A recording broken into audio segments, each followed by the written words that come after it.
this way before.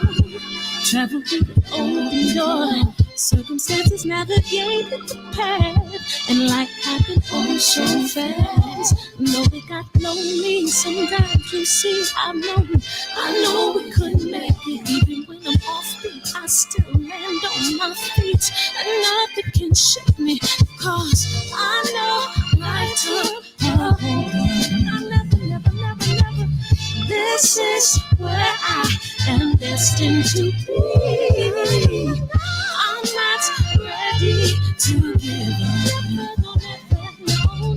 I believe in the miracle of life.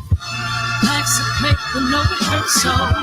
Learn quickly, they'll come for your games get played, can't take it personal. Cause the devil is a liar. I'm telling you the truth. It's all in what you do. Some things you gotta do. And it's fight for millions. Take a second, see the blessing in it. But much expected, much is given. One to make the living, now I'm giving back to children. Never let the power come first before your happiness. Yes, you can be the best if you go the distance. Mix a little sweat with your persistence. You know that the best things are never instant. Just shine up, let them see your brilliance. Get up, open up your eyes now. It's the moment of truth. No backing down. We're bringing it to life. Oh, for the children, it's a given. You gotta give it, be a blessing. This my personal statement. Run the game like I'm ASICs. Learn and develop patience, determined to be the greatest. Yeah, bobbing and weaving, they changing up like the seasons. Indigenous to the grind, so I do it for all my people. Jabbing the competition, back up against the ropes. She fighting for recognition. I'm fighting just to promote equality where we lack it. Or cancer slowing our road. I'm confident we'll make it. We focus on common goals. Yeah. Give back, give love, give something away. Never give up, stand tall to fight another day. 2 toes, 2 feet, I stand on the ground. I'm gonna wrestle and fight this final round. Life's a play for no rehearsal. Learn quickly, they'll come for your goal. Can't take it personal, cause the devil is a liar. Telling you the truth, hey. It's all in what you do, hey. Things you gotta do, hey, hey, hey, hey, hey. Welcome to the show. What's up, DB? Love is the word. Oh man, you know we had to switch it up, man. I had to build you up, let you down, then build you up again. Love is the word. What's up, Joe? What's up, Joe? What's up, DB box fans? What it do? What's up, JQ, K-Dub? Man, I appreciate everybody coming in here tonight. What up, Damala? What Drew? What's up, Reginald? Where we at? What's up, AHK Brown? Welcome to the show, man. I appreciate you coming in here tonight. And so here's what happened. So the reason why I was going to start the show early because India is coming in. She'll be in when she's ready. And so I got a call today. My cousin is good friends with Jamar. And my cousin called me like, man, you got to get him on the show. You know, and so what happened was he had did an interview with Good Morning America. And Good Morning America has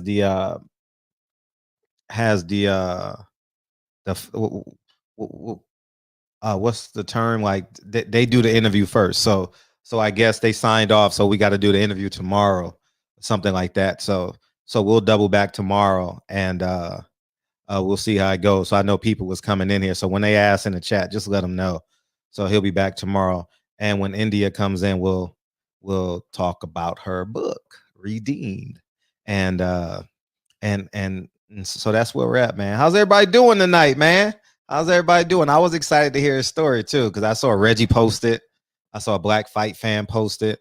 I saw a few people post it, so I knew it was important to our community. So I was like, man, it'll be dope to have him on. So he'll be on Good Morning America in the morning.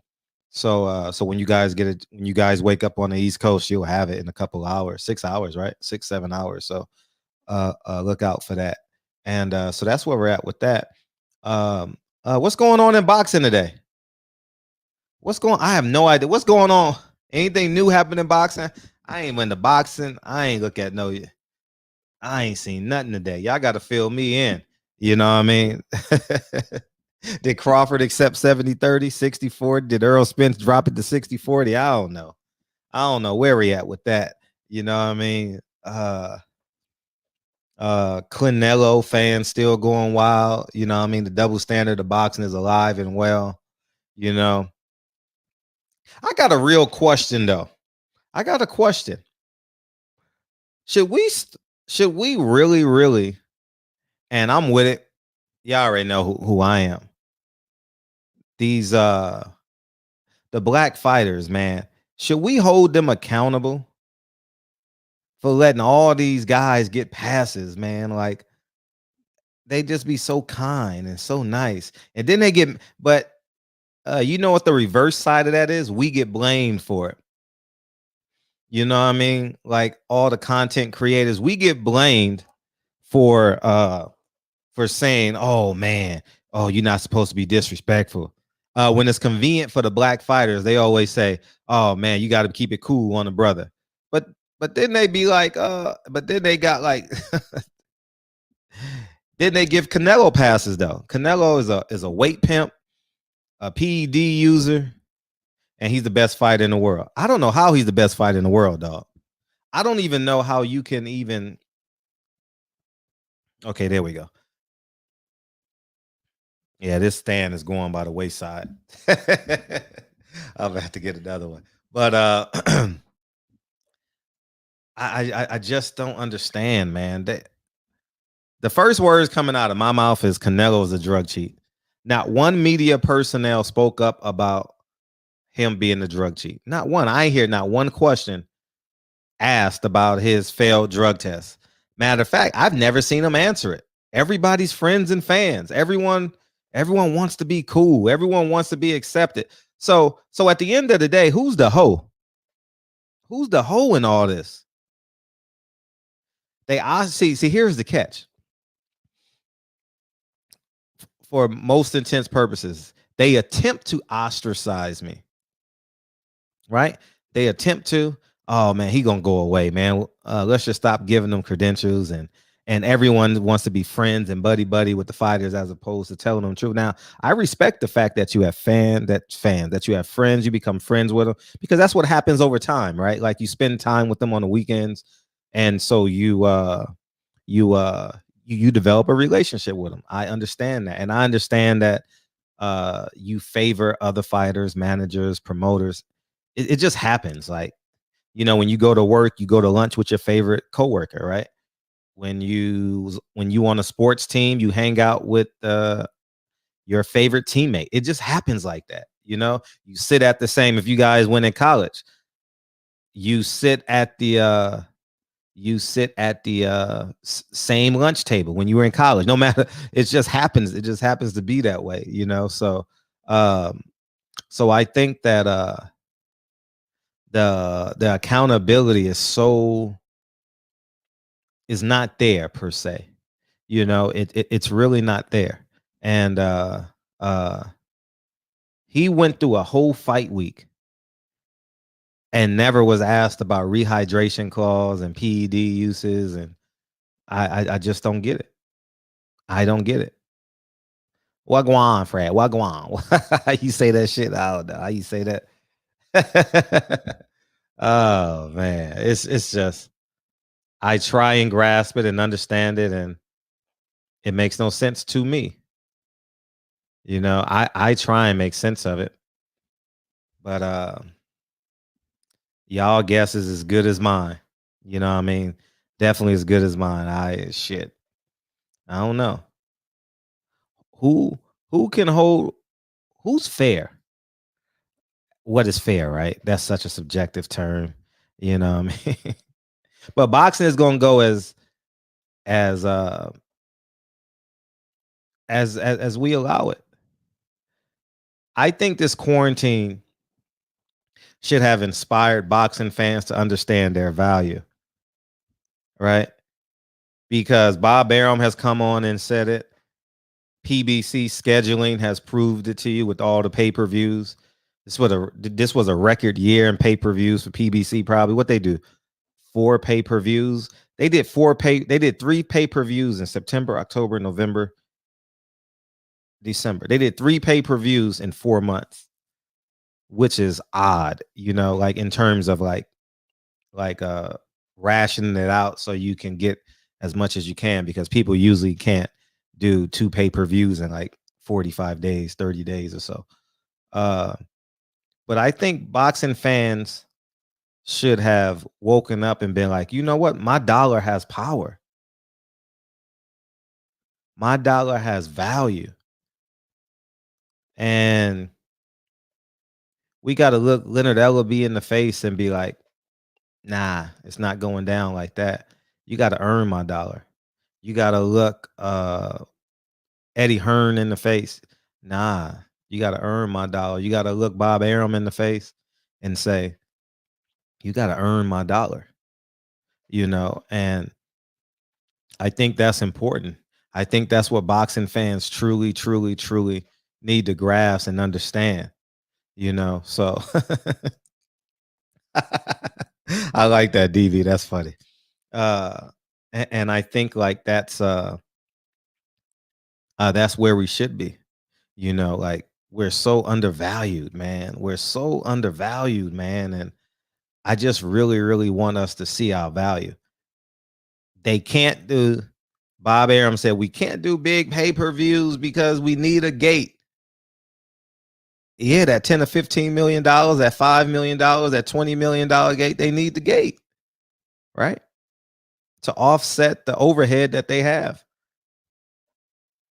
But we just take it, man. Man, boxing fans just get railroaded and shit. You know what I mean? We just get railroaded. And it's gonna have to be a fighter that says, you know what? Integrity is more important than money. It's it's hard. It's hard to be Muhammad Ali. It's hard to be Muhammad Ali, dog. It's hard. It's the toughest thing in the world to be Muhammad Ali when you're looking at millions. I'm not going to the war. Nah, I'm cool. I'll sit out 4 years. It don't matter. Everybody claim they Muhammad Ali. Everybody claim they the greatest. Floyd uses the moniker TBE. People use the best, the GOAT, and all that. But when it's time to really, really, really have a Muhammad Ali moment, they don't do it. You know what I mean? They don't do it at all. And that's why we in a position that the phone lines. I'm sitting there talking, forgetting to open up the phone lines. When India come in, we'll just she might be having problems beaming in or something, or she lost track of time or something. I don't know, but we'll see. All right, feel free to call in. Phone lines are open. And where are we at with it? Phone lines are open. And there we go. Yeah. If you guys want to beam in, you guys more than welcome to beam in.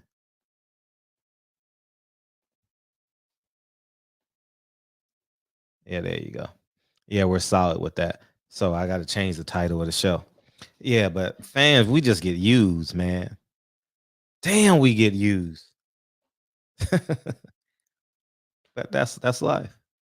I was thinking today, I was having a conversation with a friend of mine, and I was like, boxing ain't getting my money, dog. I'm gonna cut back on going to these fights because what's the point? We don't get what we want. What's the point? What's the point? What's the point? We don't get what we want, man. At least fight the best. At least fight the best. It's only one fighter. It's only one fighter that we can say that's absolutely fighting the best. that absolutely went in search of the best. There's only one fighter in boxing that's done it. There's only one. And his name is Deontay Wilder. There's only one. No matter what you say or how you say it, there's only one fighter in boxing today that is in search of the best fighter in the world. It's only one. Hey, I love you. I'm doing the show, Ma. Say you see me all day. Give me a second. Say hey. Oh man, but yeah, Earl, he's fighting the best available. I'll give him credit for that, the best available. When you like in search of the best fight, like Deontay Wilder literally went to the UK. And Tyson Fury came out to Sweet Home, Alabama. You know what I'm saying? Literally came out to Sweet Home, Alabama. You know, so there's a difference. Errol Spence is fighting the best available. Which is, take your shoes off, buddy. Which is the there's a difference between. No, Earl gets great credit for that. I'm not this. I'm you getting the camera. So, oh, thank you. So, but thank you. Yeah. Why don't y'all call in? Can y'all call in? Earl put. You guys are misconstruing what I'm saying. You guys are getting offended because you're so emotional about your favorite fighter. Listen, Earl Spence is probably my second favorite fighter, right? But I'm still going to speak from a fan's perspective, okay? Deontay Wilder shouldn't have given Tyson Fury a 50-50 split, okay? Shouldn't have. But he did to make the fight. You can't see. You know what I mean? Gosh, dog it. Give me a second, guys. So anyways, so the point I'm making is there's a difference between fighting the best available opponent. You just started your show, didn't you? Yes. The best available opponent versus in search of the best opponent. You guys understand what I'm saying? You guys got to see, because the best opponent in the welterweight division is Terrence Crawford, right? And I can understand that Terrence Crawford is playing games. I get it. I understand what you guys are saying, right? It's a family affair, right? And so what I'm saying is it's only Deontay Wilder is the only one saying, you know what? I'm going after Tyson Fury. And a matter of fact, Anthony Joshua, I'm going to put $50 million in this bag. I'm going to put $50 million in this bag. You know what I mean? And you got to get down, Lincoln. You got to lean down. Here, scoot over, Kennedy. Here, you get this leg, and Kennedy get that leg. All right. Oh man. All right. So, all right.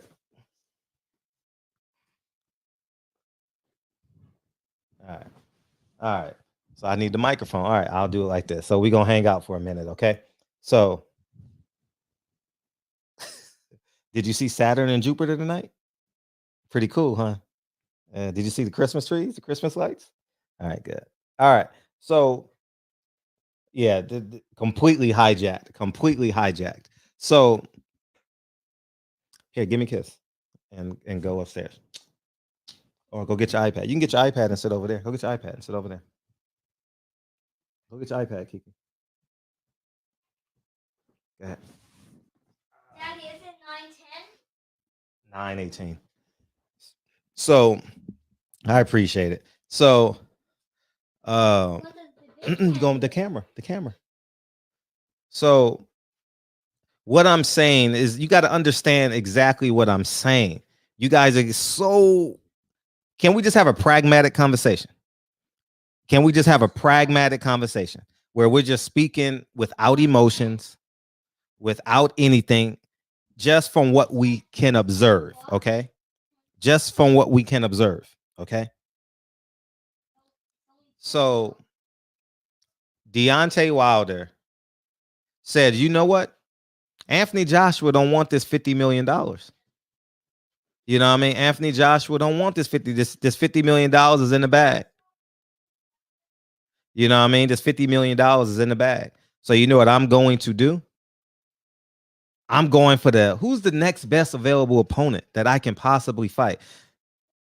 Now, obviously, he wants to be on pay-per-view. You know, I mean, that's fair, but shit, so does every other fighter want to be on pay-per-view. Look at the guy who fought Saturday. He's not in search of the best. And this is where I'm going with it, okay? You guys are so sensitive and fickle. All right. Now, I know Errol Spence is negotiating publicly. He's negotiating publicly and he's playing his hand, and I get that. I 100% get that.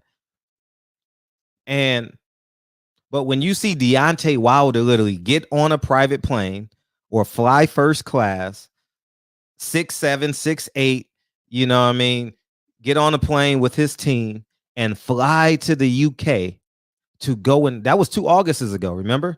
He fought and Tyson Fury kissed that man. Y'all remember that fight? Was that the same fight? I don't know, but I forget the guy's name. And he did whatever he had to do to him. And then they fought in December, the first week in December. There's a difference. And that's what I'm trying to explain to y'all. All right. I think Earl should pursue the fight from an honest.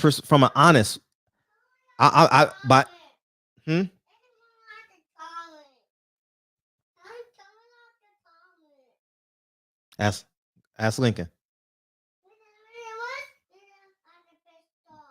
Okay. Okay, when I get done. So what I'm saying is, by no means am I saying be as benevolent as Deontay Wilder, because Deontay Wilder was extremely benevolent. Safari. I'm saying Earl should be like, hey, the fight is 60-40. I'm being fair, dog. I think Earl is being fair when he says 60-40. Pursue the fight. Hey, I'm going after Terrence Crawford. I want this fight. You understand what I'm saying? I think that's fair. I really think that that's fair. You know, I like the fact that they're going back and forth, right? Because now they have a greater grasp of their significance to the sport of boxing. But don't abuse it now. Don't abuse it. Don't abuse it, because I don't care what no fans say. Oh yeah, I love Spence. Oh yeah, I love what's the other guy name? Crawford. If we don't get the fight, that energy has to go somewhere. And it's not going to go into another fight, because you're going to be disappointed. It's not going to go into a Sean Porter versus Keith Thurman fight. You know, it may turn into anger. You may shut boxing off a little bit. You may not want to come back for a year, 6 months, you know, so it's going to go somewhere, you know. If it's 70-30, hey, if that's honestly, I would say it's somewhere over 60. I'm with Earl. Listen to me. I'm with Earl when I see it from 50,000 feet. 60-40, 70-30. That seems fair to me. I'm with it. I agree with him. I'm not saying it's wrong. But if everybody knows Manny Pacquiao is looking for a loophole in the game, Manny Pacquiao is non-committal. You know, he's so non-committal, and he's holding up the sport of boxing because he has that belt. You understand what I'm saying? Like, I wish Manny Pacquiao didn't have a belt. But then again, I'm glad Keith Thurman don't have it, because that fight with Errol Spence would have never happened. I'm for real. It It wouldn't have happened. I agree. I believe it wouldn't have happened. So I think that, in all honesty, Earl needs to pursue that Terrence Crawford fight. It's already public now. It's already public. You know what I mean? It's so public that everyone is talking about it. You know, so pursue the fight 60-40, 70-30, but pursue it. Pursue it. Pursue it. You know? And let your resume speak for itself. Because if he unifies, well, he's already unified. If he gets another belt, that gives him more credibility. You know, and then he goes up to 154 and fights for a belt at one. Because when he goes from 147 to 154, he's immediately fighting for a belt. You understand what I'm saying? He's not just going up to 154 just to be a good 154 fighter. You know what I mean? I think that he's just going up to fight. Hey, what's up? My nigga, this is dedication. This is anti-hesitation. It's a real nigga celebration. Hey, what's up? First time calling in? Yes, it is. All right, welcome to the show. Welcome to the show. Hey, what's up? I'm about to make this show. What do you mean, welcome to the show? Okay, you got the what? I'm about to make the show. Okay, make it. Okay, so my friend told me to call in. Okay. And boxing is dead. Boxing is dead? Yep. It's not dead because we just had a fight. It's dying. I would say that fans are being occupied with other things in life, COVID. And No, it's been dying for years now. Okay. So now I'm telling you that it's dead. I don't think it's dead. I'll be honest. I don't think it's dead. Okay. So, but I'm gonna give you the mic though. I'm gonna give you the mic. Go ahead. Oh shit! Tell me when to get the mic. Do I have the mic right now? Everybody's listening. Oh my god. Okay, boxing's dead. The biggest fight in what, the last 6 months, 7 months was Tyson. Come on. Floyd's last 2 fights, he pulled out De La Hoya from retirement, and that was his biggest fight in the last 2, 3, 4 years from that fight. Boxing's dead. You might as well turn on to UFC. Like, now we have Nate Robinson fighting Joe, whatever his idiot name is. Like, no, it's dead. What do you want to see? Boom, that's my 2 cents. Appreciate the call. What you drinking tonight? Grey Goose. Grey Goose and what? Straight boy. Oh, straight boy. Okay. Appreciate the call. All right, so do I get to hear this? Let's go. Do you have no rebuttal to what I said? No, I don't. Like it was. You're right. Mike Tyson was the biggest fight in this year. 1-point-something million pay-per-view buys. Which is a joke because he won that fight. Do you agree? I personally didn't care. Didn't care who won the fight. I don't know. I didn't score it. Did you even watch it? I watched it. I didn't score it though. A lot of hugging. I don't know. Whatever. It was a joke, and that's what boxing has become. A joke. It's dying though. It's dying like this phone call. It's dying. It's out of oxygen. It's running out of oxygen. It's over like this phone call. No. Okay, go ahead. Go on with your show. Peace. Hey, I would say boxing ain't dead. Now let's get it clear, man. We got a whole bunch of great fighters in this game, right? We got some personalities. We got. I mean, I just mentioned two: Deontay Wilder, Earl Spence.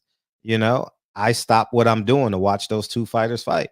You know, like I don't But we got Ayo player. Yeah, you're right. I thought the same thing. I didn't respond to the boy comment because I'm, my life is too good to be arguing with a guy I'll never meet. Um, um, um,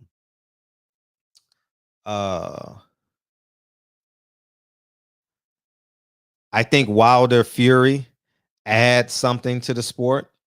The storylines are there. Tyson Fury is a monster. Deontay Wilder lost twice. The glove gate. Oh, Deontay Wilder fired his trainer. Tyson Fury is now the All-American heavyweight. Oh, he is the fighter of the year. Oh, man, we can go so many places with this. You know what I mean? The storylines are there, and people are going to be intrigued by it. Block for me, black man. Know they trying to stretch us. Hey, what's up? Yo, what it do, Fred? What it do, man? Hey, what's up? What you got? Yeah, man. Hey, that last caller, yeah, he definitely off that Grey Goose. Yeah, he don't for know sure. what he's talking about. For sure he is. I mean, boxing's not dead. It's just that they just don't give us what we want. That's really it. And they just make us pay for bullshit fights. Boxing's not dead. Now, I mean, MMA is taking over because they're giving us the fights we want. Some fights marinate, but they marinate in our minds. Mm-hmm. You know what I mean? Right. And you mix and match some matchups and different matchups, but I wouldn't say boxing is dead. That's just my opinion. How do you feel about that? No, boxing is not dead. The boxing is leaving a lot on the table. Boxing is like it's not a complete meal. Like it's like Kirkland supplies at Costco. It gets us by. Mm-hmm. It's getting us by. Like, I don't agree with paying every month for a pay-per-view. Imagine if you paid for every pay-per-view. Charlo, Tank, Earl, and Canelo. Like you that's 75. That's $300 that you've paid. That's a lot of money. Yeah. Especially every month. Yeah, that's every month on top of your 150.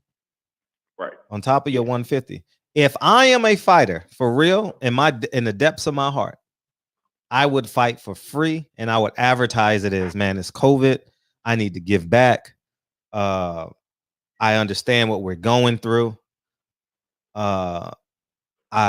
This fight could have been on pay-per-view.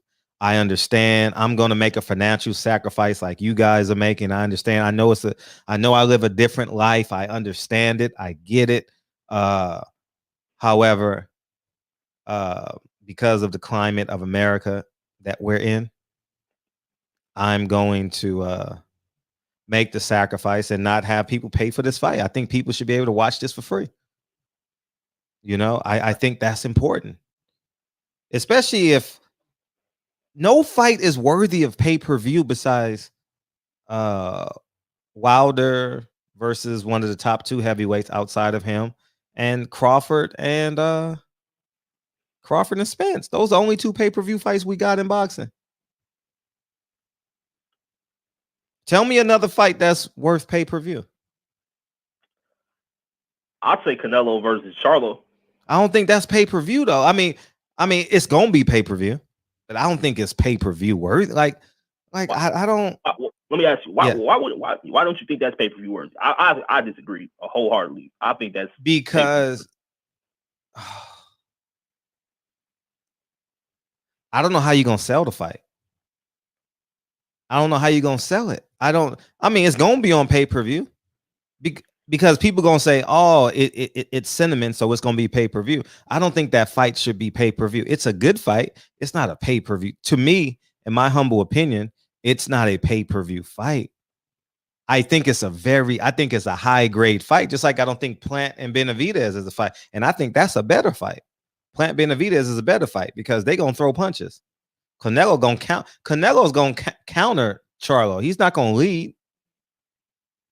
He gonna feint and or counter him. So he can walk. He can walk him down. But he definitely should counter Charlo. But I personally think that I'm just gonna speak for me. Mm-hmm. I think that Canelo versus Charlo could be the Pernell Whitaker versus Julio Cesar Chavez Sr. of this generation. Who? Who'd you say? I said I think Jamal Charlo versus Canelo Alvarez could be the Pernell Whitaker versus Julio Cesar Chavez Sr. of this generation. Oh, okay. I don't think so. I don't think neither of them have that skill set. I don't think neither of them. I don't think that they're good enough. I don't think nobody's good enough in this era to be a Pernell Whitaker. Nobody in this era. No. I'm not saying I'm not saying like they're. I'm not saying they're like similar. I'm just saying like as far as me, I can see it like that. That's just my opinion though. Don't you know Chavez Mildred Taylor was on HBO for free? Yeah, see, I wasn't alive during that, so I don't know. No, I'm just, you've seen the fight though, right? Mm-hmm. That fight was free. Free. Okay, I see what you're saying. Yeah, I see what you're saying. I mean, when free meaning you had to have HBO. Right, HBO, right. Mike Tyson, Buster Douglas was free. We got Mike Tyson for free sometimes, y'all. He wasn't on pay-per-view all the time. You know, like, come on now. Like, oh man. So you don't think that fight can't sell out? Like, so why don't you? I mean, okay. Why wouldn't you think that fight's not a pay-per-view fight? Who? Charlo? No, Canelo. It's going to be a pay-per-view fight, but I don't think it's a pay-per-view fight. I think it's the highest grade of free TV. I think it's the highest grade. I think it's the highest grade. I think it's in this era the highest you can get in terms of free. You know? Yeah, I mean, I mean, to a degree, I can agree with that. It's not gonna be a race. That fight ain't gonna be a race. It's gonna be very tactical. No one's gonna be aggressive in that fight. That you're gonna have moments of aggression. Don't get me wrong, but Jamal Charlo is a highly intelligent, highly skilled fighter. He's gonna stay behind his jab and find loopholes in Canelo. Canelo is not a lead because of what he did with Triple G. So he is gonna counter and feint off of Charlo. You understand? Heard J-Rock was free. Shit, that was for a unified belt at 154. Thank you. Yeah. You know? Yeah. You know? So I think that J-Rock Banana was free, but we didn't know. We didn't know what was coming that time, but it still was free. So that's where I'm at, man. I think someone got to take the initiative. You know, I think Crawford Spence is a phenomenal fight. Oh my gosh. Yeah, of course. Like, of course, we know that's pay-per-view fight. We all know that's pay-per-view fight. But the styles though, like it's like, you know, Earl is coming forward, and you know Crawford is gonna try and dog and figure his way out in that fight. You know it's gonna happen. You know you're gonna get combustion. Like, it's not like where it's like, man, is it gonna be a good fight? You know it's gonna be a good fight. 100% it's gonna be. If Earl fights Sean Porter will never touch his body besides a clinch. Earl was not gonna let him get in, and all the fans just gonna be disappointed because Earl's like, nah, I'm gonna keep you back there. Every time you come close, I'm gonna shoot you with this bug spray. Nah, get back. Jab, jab, jab. You know. And Earl is that good where he can do it. And you saw his footwork. His footwork is great. And he's going to be with Blu-ray. So he's going to be he got tired in the 8th or 9th round somewhere in there, but he won't be tired in his next fight. Yeah, he's going to be on a whole nother level. Yeah. He's going to be on a whole nother level. So that's where I'm at with it, you know? So, yeah. I mean, I'm just going to go back to the Canelo Charlo fight. I disagree. I think that fight could sell out like the Dallas Cowboy Stadium. I think you could put that in Houston. I think you. Oh, it's going to sell out. No, it's going to sell out. It's going to sell out. It's going to do 400,000 or 500,000 pay-per-view buys. I think that's the 1 million mark in this era, and especially with the climate of America. I'm just saying the quality of the fight. the quality of the fight. I think that's going to be a physical chess match, in my opinion. It's going to be some physicality in that chess match. Don't say. I mean, Close the door. Canelo can. Thank you. Say it again, please. I'm sorry. Okay, I said that. I think that it could be a physical chess match. I think that Jamar Charlo, he definitely has the skills, but Canelo has the skills too. And when he needs to bang, they both can bang. You know what I'm saying? They both have great inside games. So I think that in spots we will see like a really good like we'll see them both go at each other. Like, you know what I'm saying? But I do think that it's going to be like more of a strategic approach from both. You know what I mean? Yeah, it's gonna be strategic, and Jamal don't get enough credit. He's a smart fighter. You know, he stays behind the jab when he wants to, and or when he needs to. I just think like Tank versus Leo Santa Cruz was not a pay-per-view fight. Yeah, that was a Showtime fight. It was a Showtime fight. It should have been on Showtime. It should have been on Fox.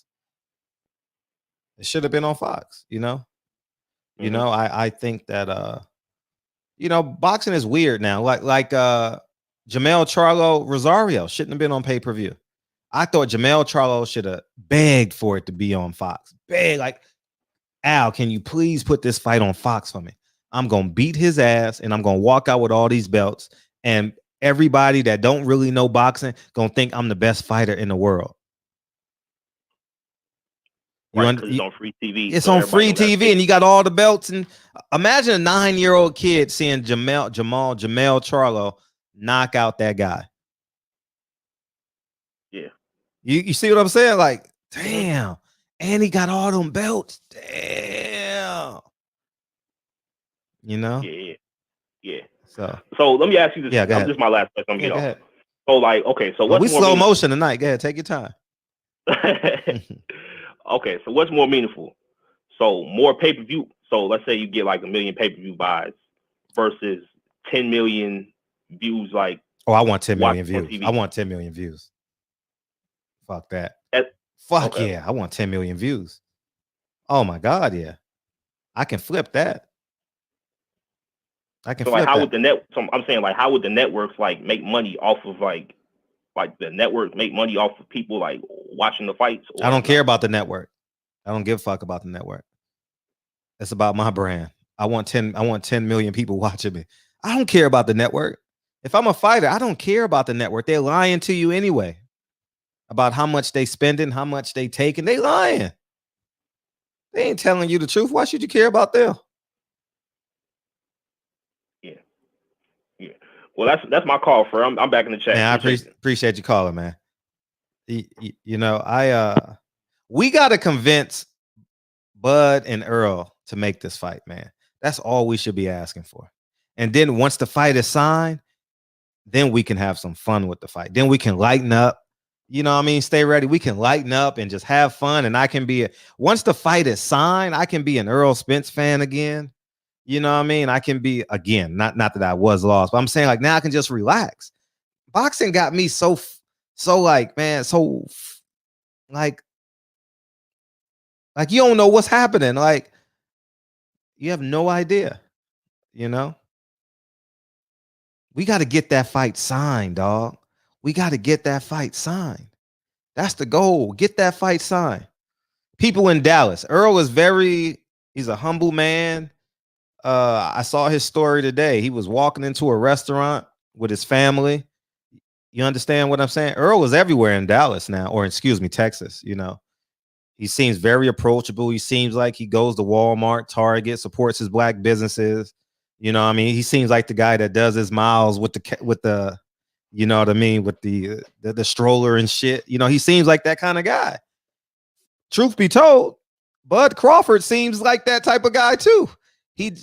For real, he seems like he's proud of being from Omaha. He seems like he's proud of being the guy in Omaha that everyone recognizes and showing up to his son's wrestling tournaments, and his daughter cheered. I'm not being sexist. His son is a wrestler because it seems like I'm being sexist right now, you know, but you know, like I think Bud is like that as well. I'm not gonna sit here and say because if you follow Bud on Instagram, he's either competing, playing video games, or spending time with his family. You understand what I'm saying? And the guest is here. The guest is here. So we're gonna switch gears and come right back. You know what I mean? We're gonna double right back, man. Appreciate you coming in tonight. Thank you for coming in, India. Appreciate Oh, no problem. Thank you for having me. Thank you. I was like, man, where's she at? You said 12, right? No. Yeah. You're 2 hours away. Yeah. Oh, my bus. Well, it was 9 p your time. So that and makes it's about to be 12 here. So you're 3 hours. 3, actually, yeah, 3. Okay, yeah, you're good. You're good. Yeah. Okay. Anyways, how you doing? Good. How are you? Good. You a boxing fan, yeah? I, watch here and there. Okay. How did you? So you knew Duke, right? Yes. From growing up in the city? Just from knowing him in the city. Well, I didn't know him personally, but you just know people. Oh man. And can you see the chat, by the way? No. On your screen it says live chat. Do you see it? It's just a private chat. And what's above that? It's asking me or sign up for free, and then on the side is comments. Comments, yeah. Go to comments. Oh, okay. You said live chat. Oh, I see now. Okay. And now you see them. You see it. They saying I'm late. No, that's my fault. I'm taking the blame for that. Okay, because I'm like, no, I just did the hours, right? Yeah. Okay. So Duke was a hell of a fighter, man, huh? Yeah. Wasn't that a great story? Wasn't that a phenomenal story? Like him getting pardoned and getting to come home. Yes, it was just like when he went to jail, I heard about it. The newspapers ran it to the ground, and it made me sad. But to see him, I'm like, man, God is doing some amazing things in 2020 during a pandemic. Right. Yeah. And you mentioned God. We was gonna get there, but you have a strong faith in God. I do. Why and how?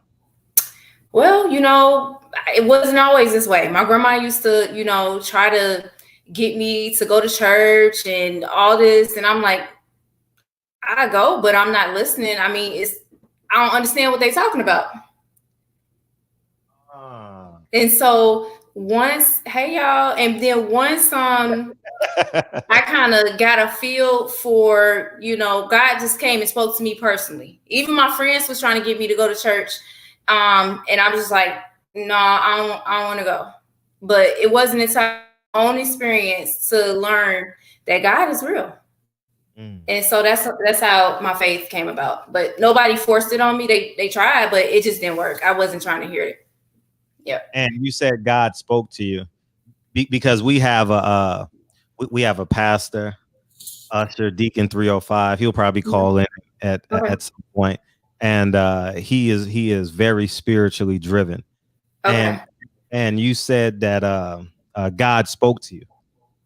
What does that voice sound like? If you speak, you'll miss it. It's just very calm and quiet.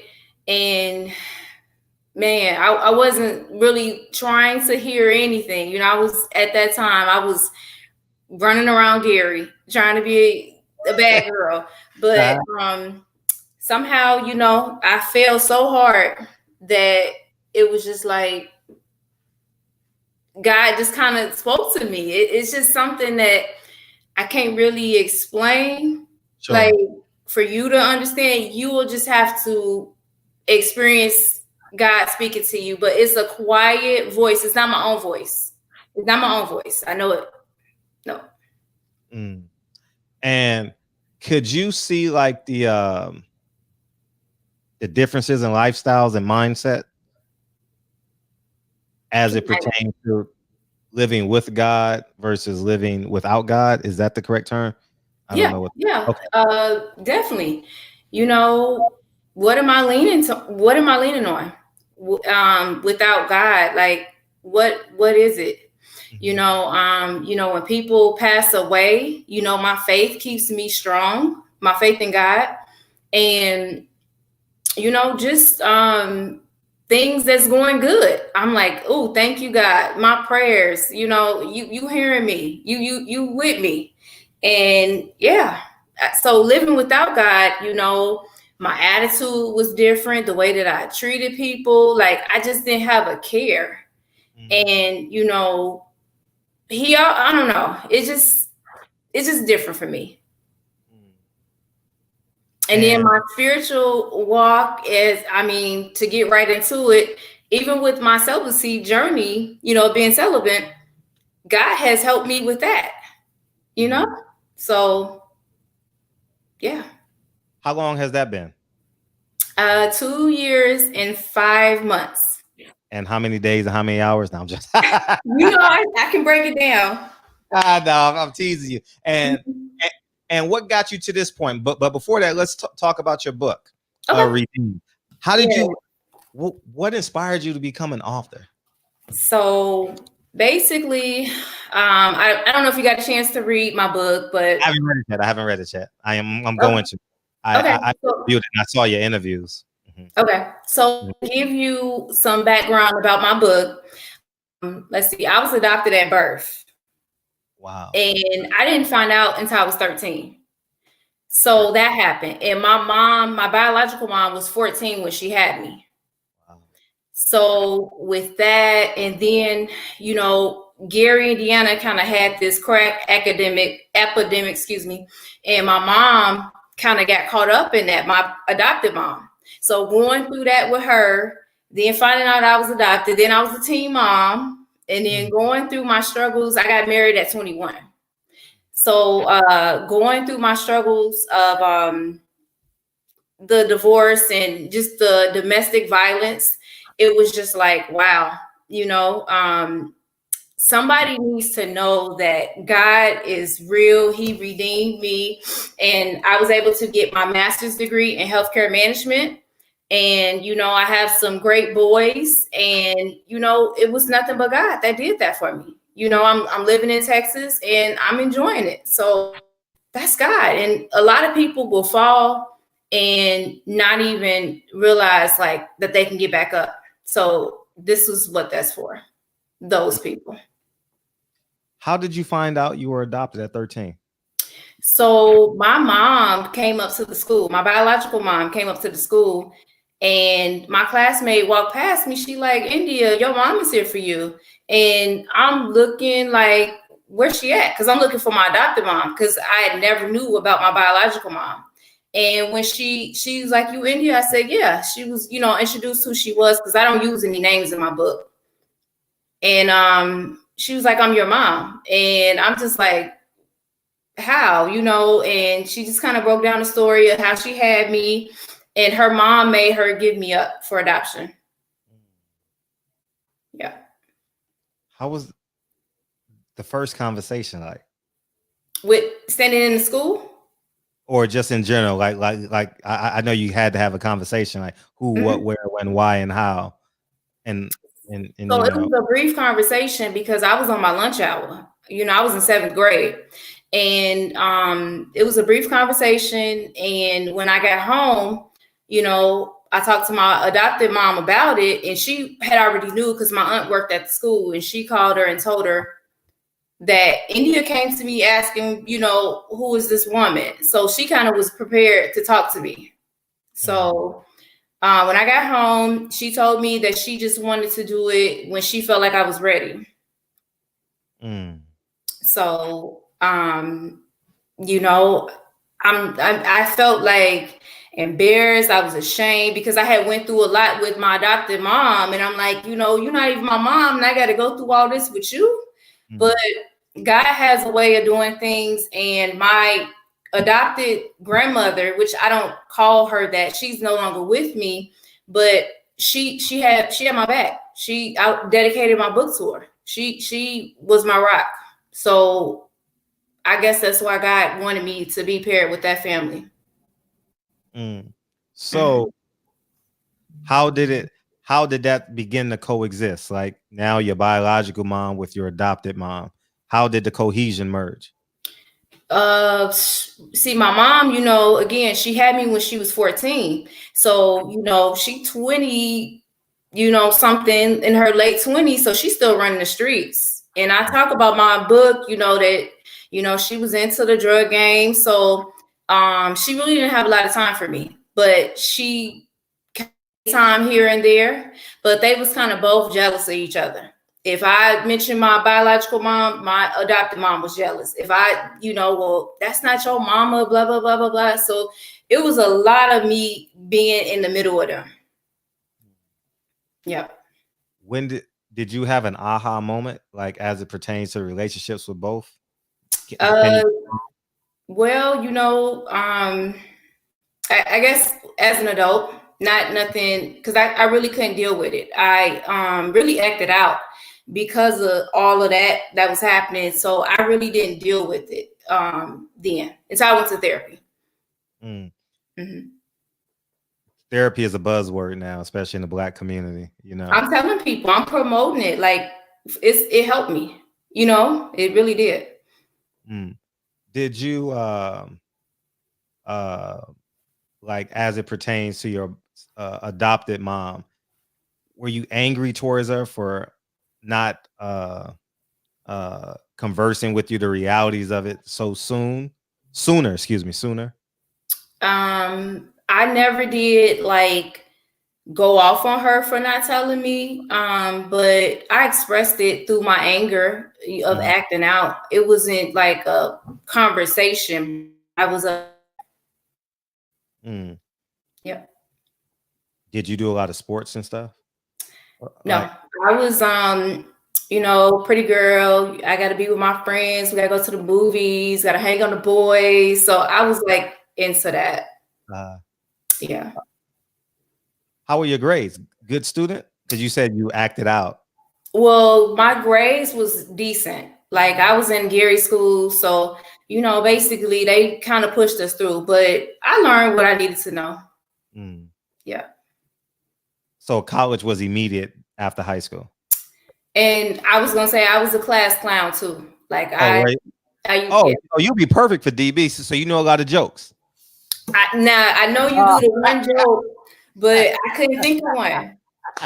Because DV gonna ask you about the jokes. You know what I'm saying? It was like sometimes I was a mean person of talking about people. I had to see it. Your shoes, your clothes, being mean, being, young. And you said your adopted grandmother, you don't call her that anymore, right? You said that? Well, I never, I guess I never did identify her as my adopted grandmother. She just was my grandma. And she passed away. And that's your adopted mother's mother, correct? Yes. And you said that she was a great pillar of strength for you. Oh yeah, she she was my rock. She taught me how to cook. She taught me how to be the woman that I am today. She always stayed on me. She tried real hard, but I got pregnant with my son. But she still took care of us, but it just was different. Because I knew she was disappointed in me. Now you're 21, pregnant. No, I got pregnant in high school. Oh, how old were you when you got pregnant? I was 16 when I got pregnant, and I had my son when I was 17. 17. And so that's why she was disappointed, because I was pregnant in school. Wow. What's life like pregnant at 16? My sister got pregnant around the same age, if I'm not mistaken. Well, you know what? It was people that was judging me. That's a great testimony. Thank you. People was judging me, because and the guy that I got pregnant by, his grandmother was like a public figure in our, so she made him stop talking to me. So I had to go through my pregnancy alone. I said, what? Yeah. Oh, she made him stop talking to me. Yep.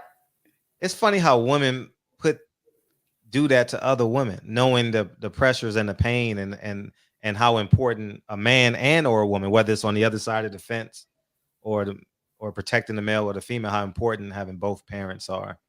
Yeah, you know? She made him stop, and he stopped. You know, he was dating other girls and, you know, doing typical boy stuff. But I mean, he's a good person, so I don't got nothing bad to say about him now. Mm-hmm. You like that, right? Oh right. Man, I used to give it to him when we was in school, but yeah.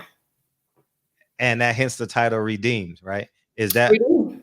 Yeah, because, you know, having a baby, and then when I got out of school, I know you was going to mention college right after school. Yeah, take your time. We go anywhere. We go in and out of it. I'm with okay. you. Yeah. I didn't have any plans after high school. I just was trying to work. I moved out when I was 18. So I got my own place. I graduated that June. The next March, I was in my own place. I didn't been on my own since. Wow. Mm-hmm. So what inspired you to go to college? You know, I had a friend that, you know, was going to school, and she like, you know, you need to do something. And, you know, I was like, okay. And I used to just drop classes here and there. I would just drop them. You know, I couldn't focus. And then she was just like, I need some chapstick too. I didn't realize she was going to put me right on here. But right. It's over here, but I hate. Go ahead. I'll go ahead. Go get your chapstick. I'm good. It's right here.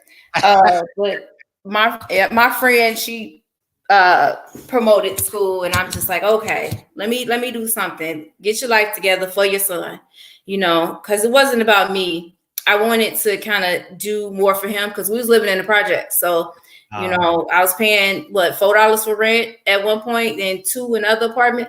So I wanted more. $4 in rent? Oh, because it's Section 8, right?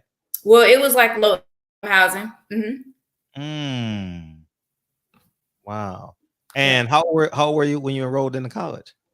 I think I was like 19, but I really was playing. And so it took me a few years after that to get my first associate's degree. Oh, so you went to junior college first in Gary, Indiana, correct? Well, it's like Maryville. It's like right there. Okay. Yeah. Where'd you transfer to? School? Yeah, college. The school offered associates and bachelors. So I got 2 associate's degrees, and then I went on to the bachelor's degree program.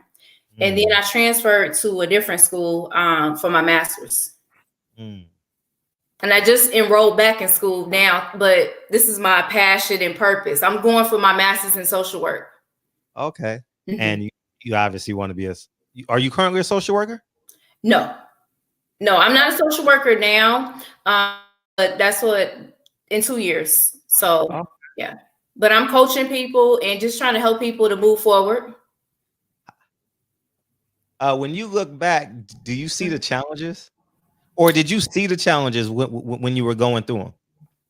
I saw the challenges, and I wanted to give up, not give up like life, but just like, I don't want to do this no more. So I dropped classes. You know, I dropped them all the time. One of my friends, she like, India, when you gonna finish something? Even my grandma, she like, when you gonna finish something, man?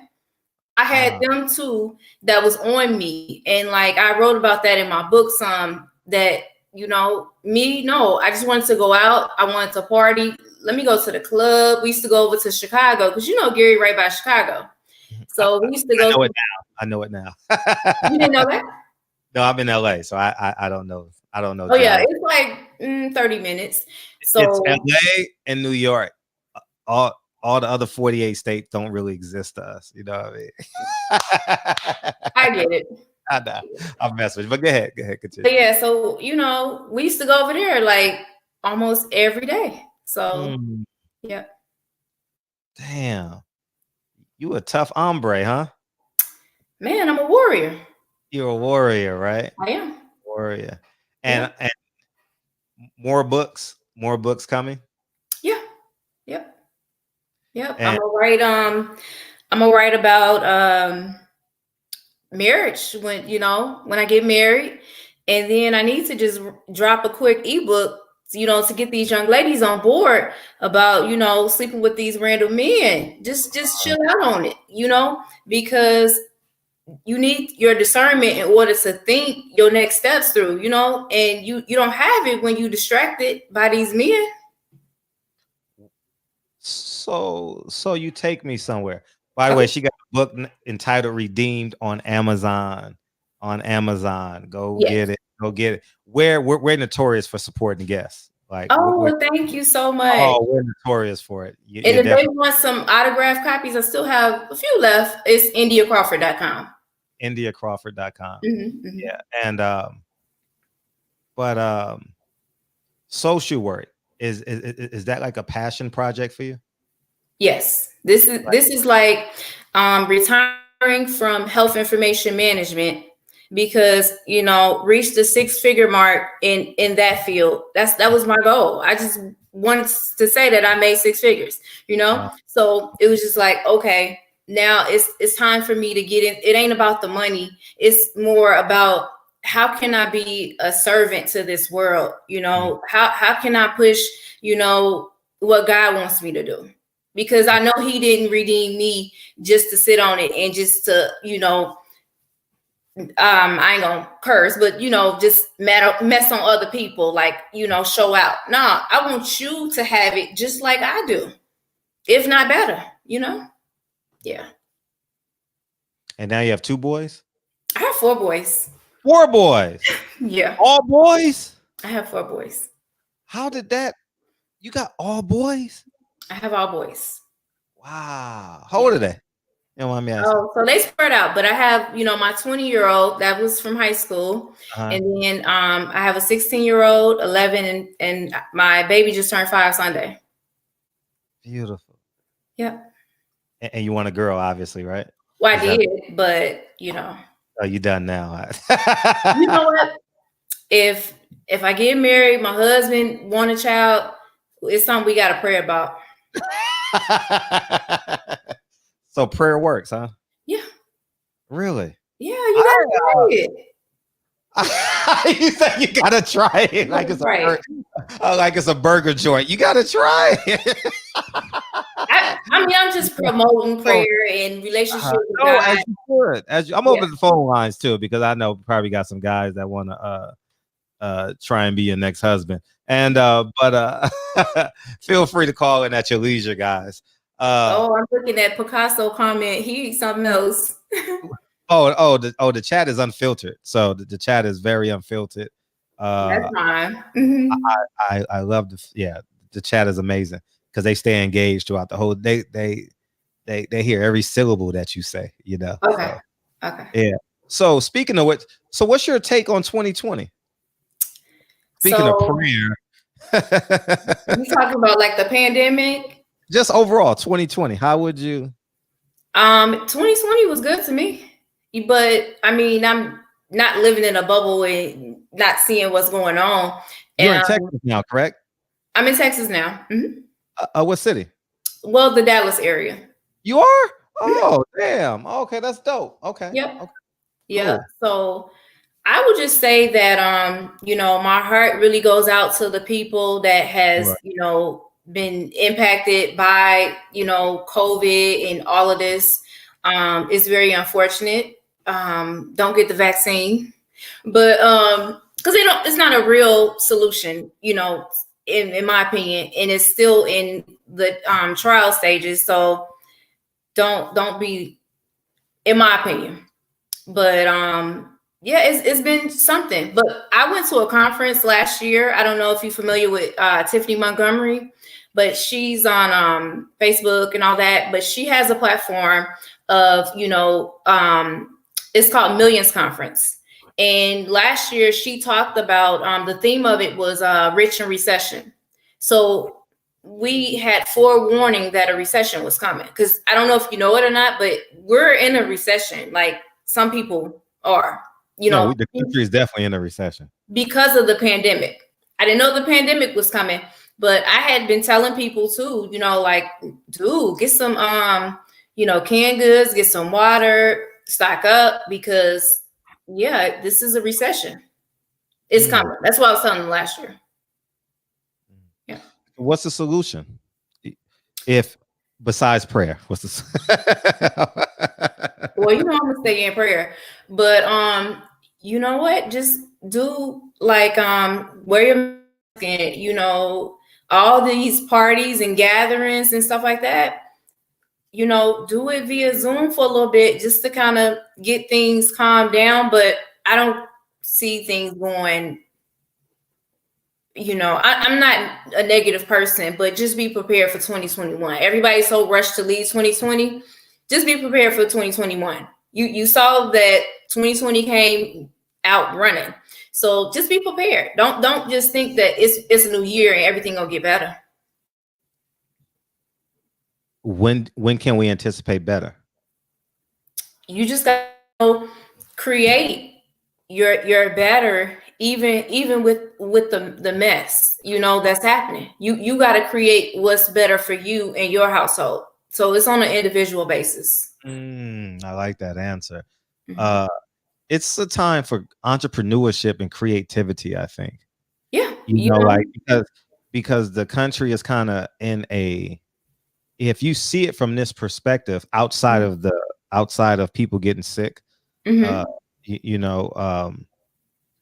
a time to really, really go into what you want to become, because the earth, not the earth, but America's kind of like in a standstill. Like you're not really financially being punished per se for taking a risk.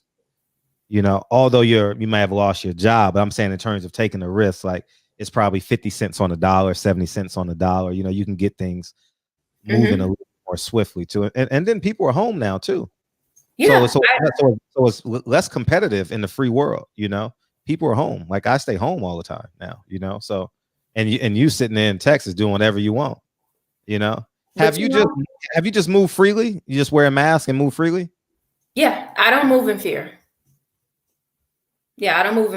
Like, I'm not going to be scared. The worst has already happened and we're not going to leave here alive.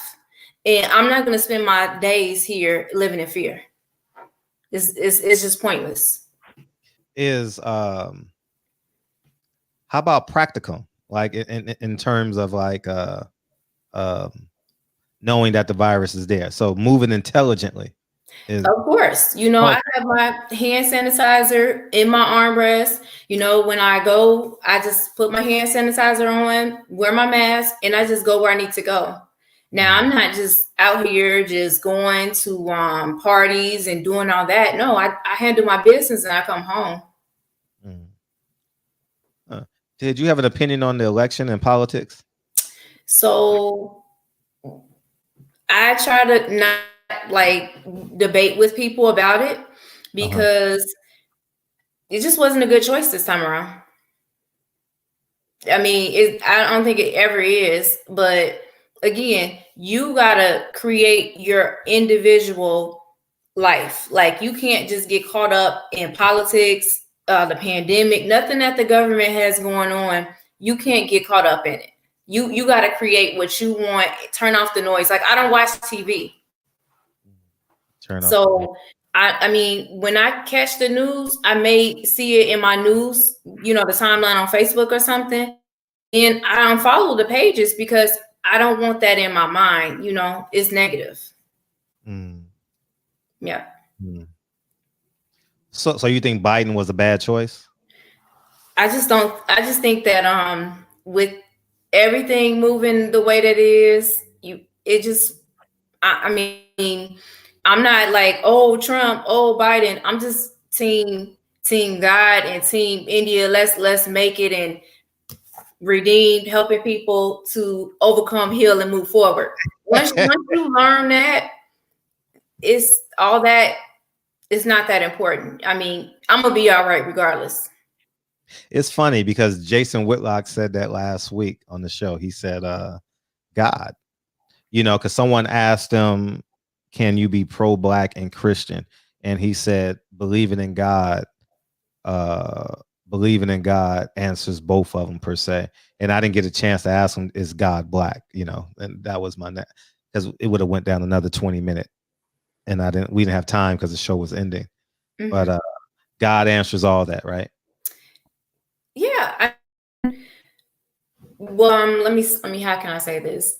You know, I love my Black brothers and sisters. I really do. And I'm for them coming up, because I do feel like we had a disadvantage, you know, versus some of the other races. They didn't go through the same thing. And even now, we still, it's like, think of it as a race. We all about to get started with the race. And then it's just like, okay, y'all hold on for 5 seconds. Y'all hold on for 10 seconds. Let's let everybody else go forward. But we're going to hold y'all Black people back for like 10 seconds. And we'll finish the race. We're going to see how it end up. You know what I'm saying? That's still alive and well today. So I'm rooting for the underdogs. I get that. We got a first call. 831. What's up? Hey, good evening, everybody. Or good night.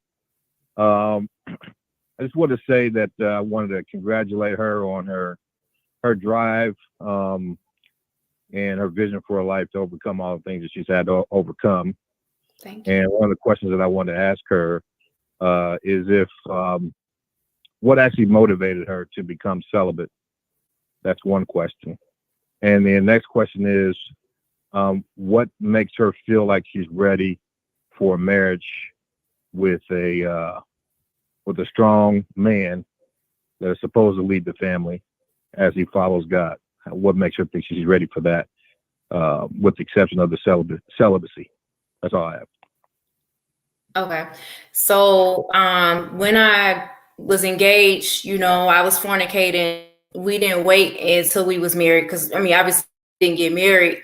And so one of the things because I moved into his house, we had a child together. Like, we was just acting like we was married, and we wasn't. He did propose to me, and I had a ring, but we hadn't gotten married. So we shouldn't have been doing all of that. But, you know, as I grow my walk with God, with Christ, you know, I'm learning.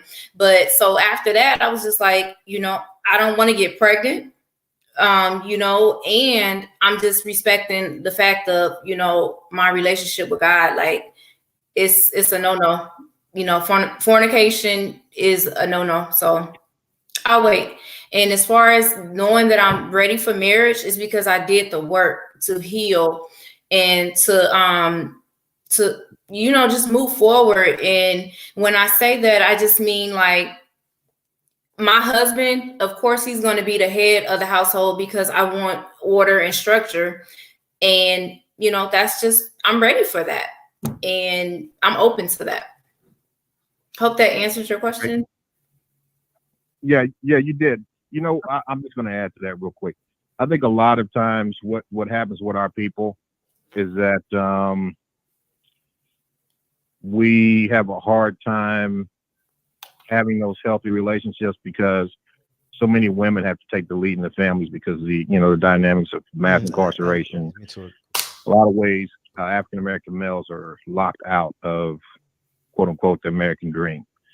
So most Black women grow up in single parent families where they've never seen healthy Black relationships between a married man and a married woman, husband and wife. So it's kind of hard to produce that when you've never seen it before. So that's why I'm asking, what do you think prepared you for that? Because I think a lot of successful Black women, they meet successful Black men, but they really don't know how to be a wife. And so that's where that question came from. Okay. You know, just knowing my role in the household, you know, I know how to cook. I know how to clean. I know how to make money. I'm even preparing my boys, you know, like when they do something, I'm like, look, you need to be able to clean up behind yourself, because I'm gonna be married. And my husband not gonna come in here and talk about y'all, you know, not cleaning up and doing what you're supposed to do. So I kind of, you know, I'm molding my children into knowing how to, you know, be in the household. And just for myself, I do things in a way that I'm preparing for marriage. You know, just cooking more, just, you know, just doing certain things, like keeping my phone line clear, because I'm going to be a faithful wife. So just a lot of things. Yeah. How do you portray music like Cardi B and stuff like that? It's whether people want to believe it or not, it's an influence on people. It is. Back in the day, I used to listen to like Trina and Lil Jon, and they used to get me right for the club. So it's definitely a influence. And whether they want to be role models or not, it's just young girls, young women gonna listen to it like the city girls, and they gonna try to mock them if they don't know who they are. If they weak-minded and think that getting Birkin bags and trying to get a man for his check or whatever, they gonna fall in line with that regardless of who their parents are. So it's just all about who the person is. Who was the man? Because you mentioned grandma. As you were growing up, who was the man in your life? So I had some uncles, because my grandma had like a lot of kids. She had like over 13 kids living at one point. And so my uncles, I have a adopted uncle and auntie, they still married. And they used to go over their house and used to do things with their kids. So that was definitely positive. And just seeing different things on TV, like I know Bill Cosby in jail, but I mean that was a good family to see when I was watching TV. Where do the kids get the testosterone now, or the testosterone influence with 4 boys and a mom? Where do they get that from? You know what? It's just like, because my ex-husband is not really there. So my ex-fiance, he'll, because he's in Indiana, but he'll kind of talk to him. Yeah. He'll kind of talk to him. He, take him places when we was living in Indiana. And now since we've been here, he didn't came, to visit a times. And, he kind of took out time with him. How's the Dallas living, by the way? How is it compared to Dallas from Indiana? It's different, but I like it. Why did you choose Dallas? I mean, were there any other options? Maybe Oklahoma? You know what? I just always liked this area. I like that. Yeah, I didn't want to live like in LA, of course. Not because why? Just financially, like this big old house, I'm sure I would have to pay like $4,000 for this house. So it's just like the housing is cheap. Big old house. Yeah, it's big to me. No, the fact that you said the LA bar, I'm not saying that your house is small, or I'm just saying the fact that you like, damn, LA, because LA is expensive as hell.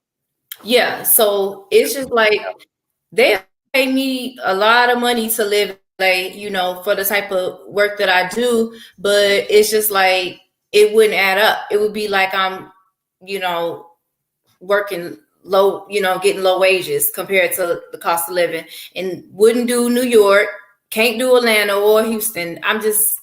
Dallas just kind of fits me. People make quiet money to me, and they don't be flashy like some of the other areas. Not to knock the areas, but you know what I'm saying?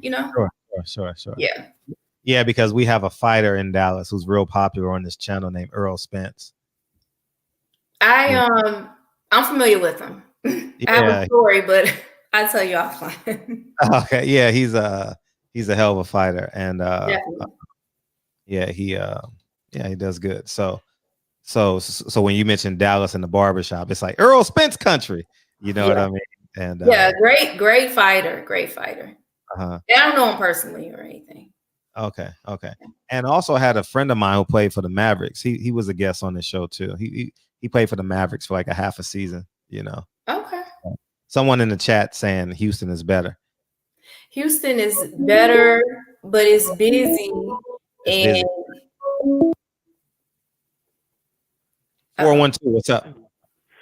Hey, what's up, Fred? And hello to your guests. India. Thank you for your story. It's very powerful. I just wanted to ask a couple questions. Okay. You know, the Black church has been big with the Black community for a while. What are your thoughts on the mega churches with these pastors, the T.D. Jakes, the Creflo Dollars, Joel Osteens, you know, riding around in $1 million planes, and their congregation is you know, living below the poverty line? Do you have any thoughts on that? They gonna, you know, have to talk with God about that, you know. I think they should, you know, should their communities. I really do. But I know, like, as far as, you know, the Potter's House, they do have programs here, you know, for people, you know, different things. Okay, I just, you know, that always bothered me, where, you know, these pastors are riding around asking for $1 billion planes like that Creflo Dollar. I think that's a disservice, and never really understood it. And I think that turns a lot of people away from God. And I think that's wrong. Did she ever answer the question, is God black or white? I missed that part. I know you asked that. I know she asked it. He's right here. You know, it's different. You know, of course, they have the white, you know, Jesus. They have that image. You know, based off of the description, you know, one could believe that, you know, it was darker skin, the hair texture and stuff like that. So, you know, I won't even create a whole, you know, thing about it. But I mean, the world puts out what they want people to see, but the description leads to otherwise. So that's what I'll say about that. Okay, yeah, because, you know, of course, according to the Bible, hair of wool, you know, skin color of bronze, you know, so that could be any color other than white. Almost any color of the world other than a white boy.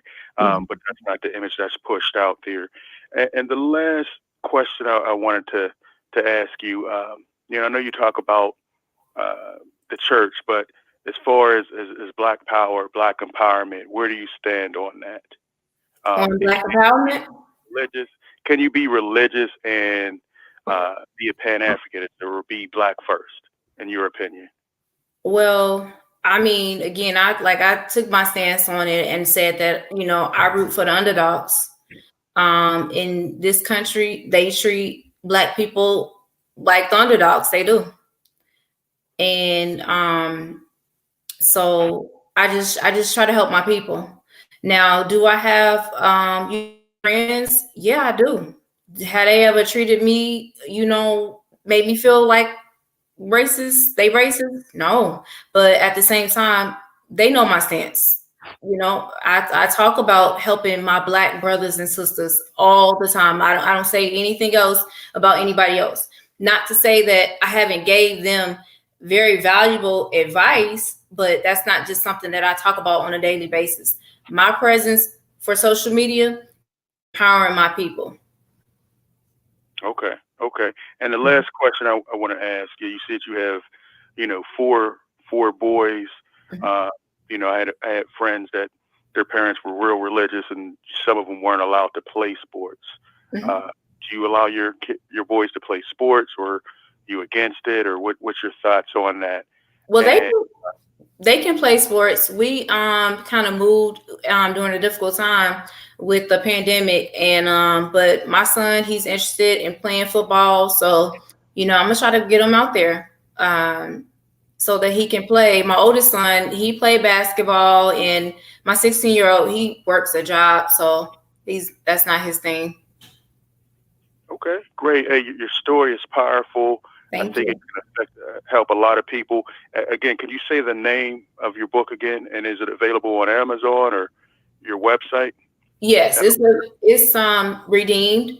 And let me make sure I put it in the camera. And it's available on my website, IndiaCrawford.com, and it's also available on Amazon. Okay. All right. Well, great. Much success. And keep speaking out. We appreciate you. Thank you so much. All right. God bless. God bless you. What keeps you forward thinking in terms of wanting a husband? Because I know that I want a partner in life. Things that I do, it's like, oh, I wish my husband was here. He could have, did this for me or something like that. Not for the convenience, but just the love. Yeah. And I know God didn't put me here to be alone, so. Yeah, no man. What did it say? No man is an island. I don't know if I'm saying that out of context though. So what happens when we leave here? So, I'm gonna continue to promote my book and. Oh, no, I'm talking about Earth. I'm sorry. Oh, Earth. Oh, you gonna be in a casket like, buy my book. Redeem, y'all better. But you know what? I don't. I just know that I'm gonna be God, and I try to live my life so that I can make it in. But I do think that heaven is real. What does heaven look like? You know what? That's an image that, people have their own, thoughts about it. I just envision a place of, it's not hard like it is here, peaceful. It's more about a feeling versus me actually having a visual of, yeah. What's your take on how does your faith remain strong in a climate like how America is today, like poverty, cancer, men going to prison, being overcharged, it just goes on and on. How do you keep your faith in God? You know what? I believe that the people that's doing the wrong, they will have to answer for what they doing. They will have to answer. They kids gonna have to answer. Somebody gonna have to see what they doing. And that's even for people like Black people, that do wrong. You reap what you sow.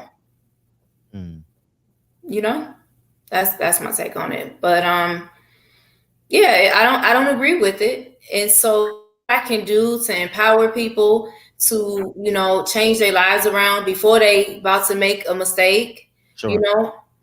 I try to talk to people, my cousin, I try to talk to them, don't do what you're doing. You can have whatever you want. You don't got to do what you're doing. So that's my part on it. Who is your historical role model? Do you have one? You know what? I just kind of Eric Thomas. You like Eric Thomas? Yeah, the number one motivational speaker in the world.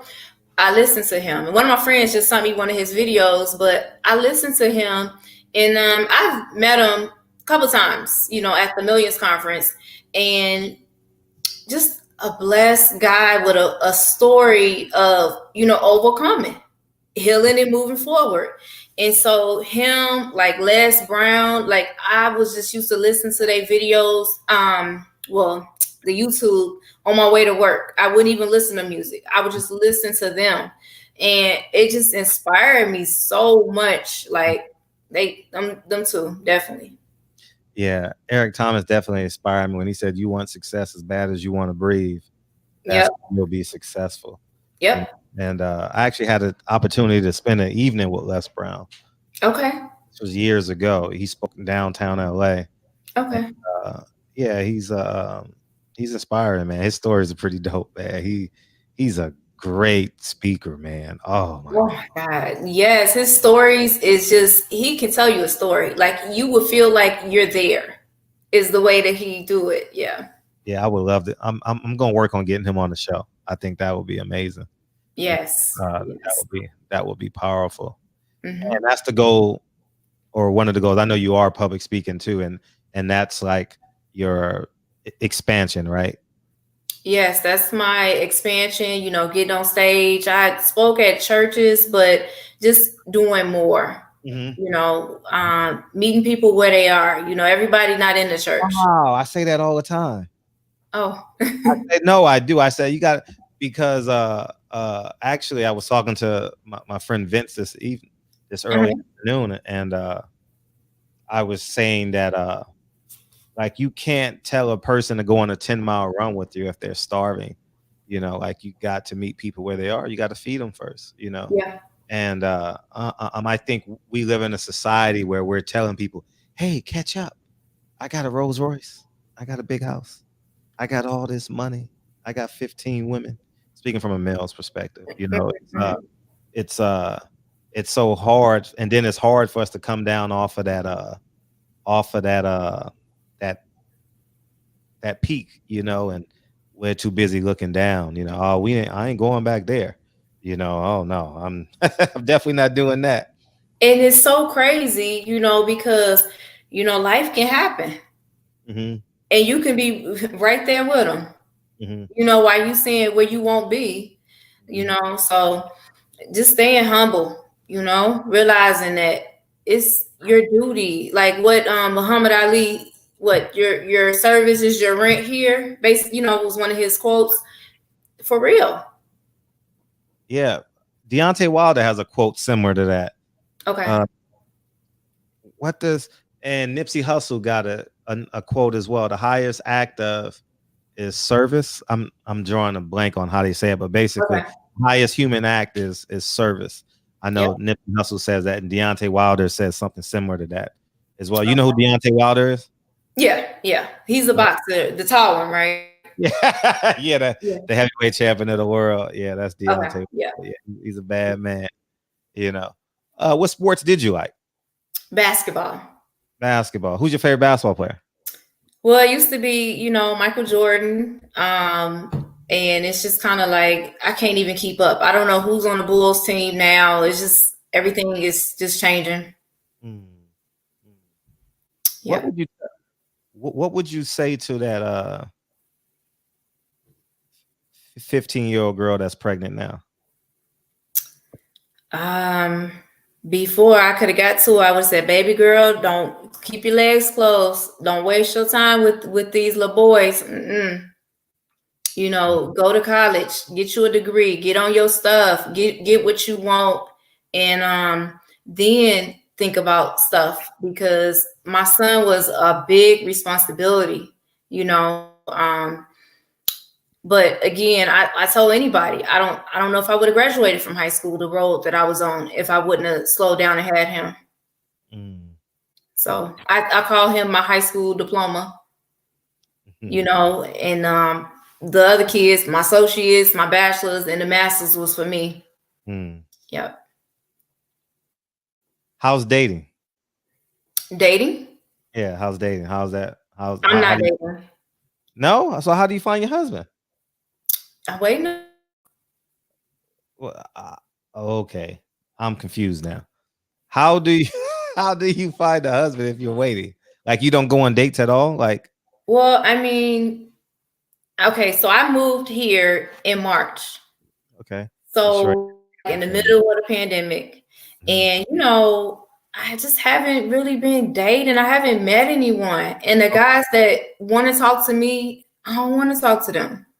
So it's like before I settle and for anything, I just wait. Sure. Yeah. Where do you draw that strength from? In terms of like, the easy answer is God. I wasn't gonna say it. Okay, no, I'm saying that's the easy answer, God. Yeah.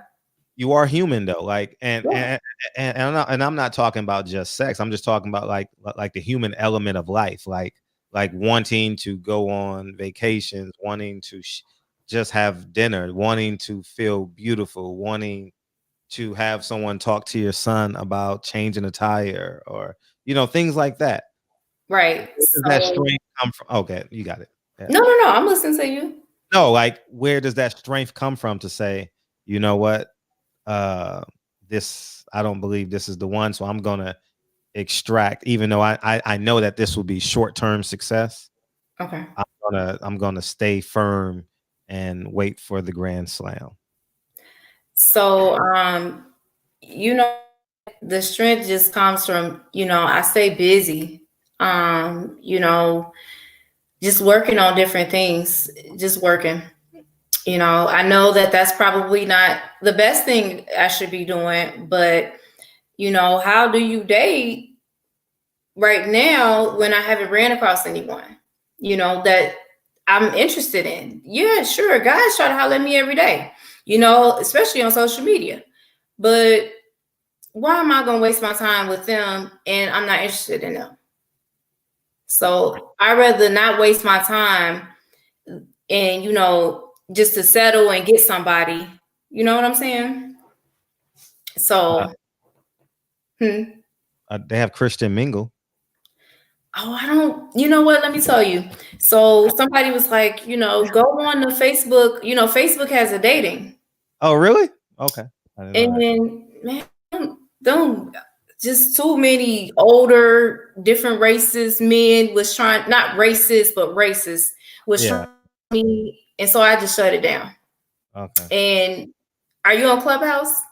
No, I'm not. Okay. So Clubhouse, you know, that's the new thing. What is Clubhouse? What is it? I'm gonna pull it up on my phone real quick so I can show you. But Clubhouse, let me show you the app. You see this man face?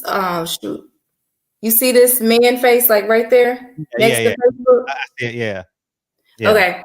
So that's the app. And then when you get into it, can you see the rooms? Yeah, I see it. So it's like you know, everybody be on here talking in different rooms. So it's a social media networking app, and it's bomb. It's the best thing. You got to get on there. Wait a minute. So you go into the rooms. So is there a topic of the room? So look, real quick. I know this unprecedented, but let me just show you. I'm about to jump into this room that I've been in before I got on here. So watch. What y'all talking about now? D-Lo. See, they talking. Can you hear them? In real time? Can we mute the mics? I'm getting like hella echoes. Wait a minute, time out. They talking in real relationship stuff now. Yeah. Can you see? Can you hear? I can hear. So I'm gonna get off the subject, but that's what it is. They be in there talking. Yeah, Jarvis. I'm already on that, Jarvis. You already know that. But what so it's in real time? It's in real time. It feels like a interactive like podcast is what it feels like. So people be on there talk about relationships, like they just saying mute the mics because I was actually on stage. Like they have a stage and they have an audience and you're talking to people. Huh? And so because I was on stage, they could hear me talking to you because I didn't mute my mic. And so that's why I just got off. But yeah, it's on it. This is like what's popping. Really? So Clubhouse is wow. So people are just talking. And so they have this So people are literally talking like 24 hours a day. Oh my God. They be having me on there like on the weekends to like 4 a.m. It like I didn't build friendships just in a short time that I've been on here. And so can you see their face? No. It's just voices? It's just voices, but you're in the rooms. Can you click on anybody's room? Yeah, I can click on anybody's room. So like they you know, celebrities that's on here. So let me see somebody that you may know. Like you know the game, the rapper The Game. Yeah. He has a room that's on here right now. It's just different stuff. People be talking about mental health. People talking about, of course, you know, you got people hooking up, you know, talking about all just everything. Horoscopes, not that I'm into that, but they talk about church, they talk about food, Like right now, they have a T.I. versus Young Jeezy 10 songs, tune in. They all this. And that's all you can talk about in that room is that. Well, I mean, it just depends on who the moderator is. So, you get off topic. So how do you get anointed the moderator? You start the room. So, or if whoever start the room trust you enough, they can they'll make you a moderator. So instead of your followers following you, they're in a real-time conversation. Well, we follow each other. That's how I know who's on. And sometimes like they'll ping me and stuff. So like if say for instance I'm on this call and somebody want me or something, they'll ping me and then it'll like come to my phone as an alert and I just jump in the conversation. Gotcha. Mm-hmm. Gotcha. But it's dope. You gotta get there. Okay. Sorry to take you off. No, right. No, it's fine. It's fine because people in the chat probably want to know about it as well. But I was gonna say, so with Clubhouse now, they have a shoot your shot on Fridays. So one of the pastors told him I wanted him to match me with somebody, and the dudes that he, tried to match me with wasn't my type, and it was just like sort of like speed dating. So I did that. I put myself out there like that. I was on stage talking. So I did that. How do you get on stage? So they bring you up. So like the moderators, you raise your hand and then they bring you up. Mm-hmm. Mm-hmm. It's a button you push because you want to talk. Yeah. And he unmutes your mic or the moderator unmutes your mic? So I unmute my own mic. So once I go up, my mic is on. My mic is hot, so you can't be talking. How do you manage all those people in the room that are talking? So that's why you have moderators boot them off stage if it's too many people talking. Oh, so people can only hear who's on stage. Right. So the rest is like the audience, so they just listening. Oh, so if they talking, you can't hear them anyway. You can hear them talk, but I mean the people that's in the audience. Yeah, the people in the audience. Yeah. No, they don't have a mic. Gotcha. So you want to get a mic. So you can put as many people as you want on the stage. Yeah, but you can't have any like organization with so many people on the stage. So it's best to keep it minimum. What's your thoughts on Kevin Samuels? He went viral last week. You know what? Because go ahead. I'm sorry. No. I don't want to cut you off. Go ahead. I'm just asking because he said I've only seen him one time, and that was the conversation he was having with the woman. He says, "You're average. Why would a successful man want you?" Like, I believe did she have kids or something like that, or I don't know. I can't remember. What's your thoughts on him? Because he's very like straightforward and to the point. You know what? I just wouldn't have went on there because I'm sure he would have talked about me, being a mom with 4 boys. And so I don't need that type of negative energy around me because you're not going to tell me that I'm going to die alone. You're not my guy. You're not going to tell me anything. And so I think she should have went to a therapist versus going to him because, you rating yourself a 5. Don't ask me what I'm rating myself. I'm cute. I'm beautiful. You got to speak life into yourself. So I just think that was on her for walking into something like that because, this is not his first time talking down to women, I believe. So. Okay. I don't know. I was just introduced to him because he had a video that went viral. So that's the first time that I actually saw him. Yeah. He could have handled her better, but she shouldn't have, she shouldn't have went on there. You mentioned counseling again and therapy. Mm-hmm. How did that impact you? And why are you so pro therapy now? Because I was able to talk about, things that I went through, and it just gave me, help, at a time when I needed it, somebody to talk to and really hear me out.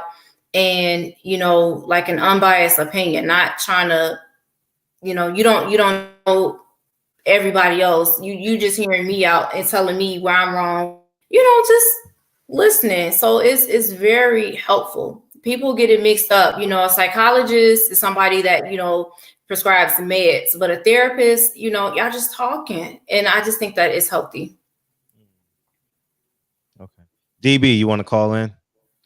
And how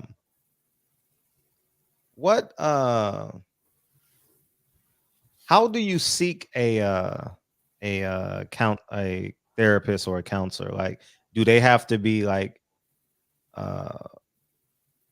Christian based, or can it just be someone who's just, or preferably Christian based, or is it Well, just... I prefer, you know, Christian based, Black, yeah. But I mean, it's just all about, you know, what's comfortable for the person. Got it. Mm-hmm. Got it. Okay. Because I do believe that, like, talking to people, whether you call it a therapist. Well, right. I'm sorry. The Majestic corrected me. A psychiatrist. My apologies. You're absolutely right. Okay. DB's in here. He closes the show with me. What's up, DB? Oh my God. You hear me? Yeah, I got you. Am I clear to you? Picture me rolling. How you doing, young queen? Good. How are you? Good, good. Do I have an echo? I hear one on my phone. You don't have one for me. Does he have one for you, India? No. Okay. Perfect. So I want to take it back just a little bit, if you don't mind. That day when your biological mom came to the school, what was the feeling that you had for the rest of the day or for the rest of that week? Was it more like a confusion, or were you intrigued? Was there relief? Well, I was confused. Like, I just had so many questions, but they wasn't coming out. So yeah, I was shocked. Right. And because of your unique upbringing, what is or was your approach to parenting with your own children? You know, that's a good question. So basically, you know, just trying to be there for them, love them, and just be the best that I can be to them. And, you know, speak life into them, empower them. So, you know, nobody told me to go to college. I just decided to go. You know, I had a friend that suggested it, but I'm giving my children like room to decide what they want to do, but we're having conversations about it. Like, do you want to start a business?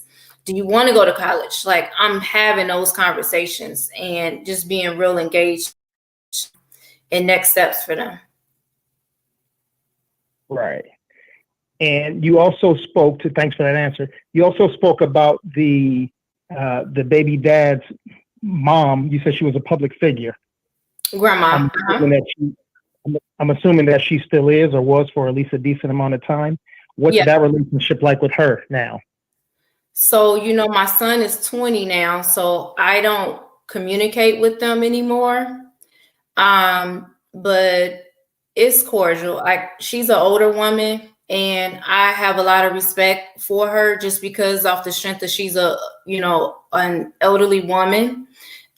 Before, you know, my mouth was like real bad, but no hard feelings now. I forgave her, and, you know, I want the best for them.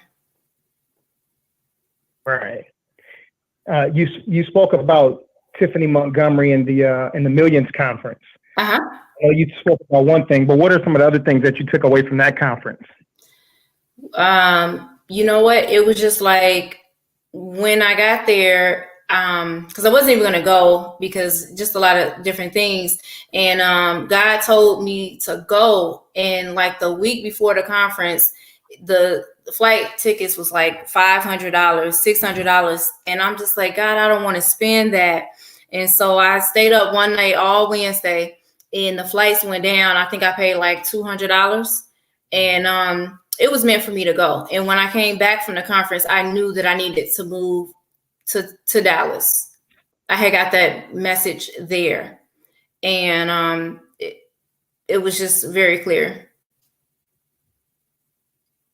Yeah, got you.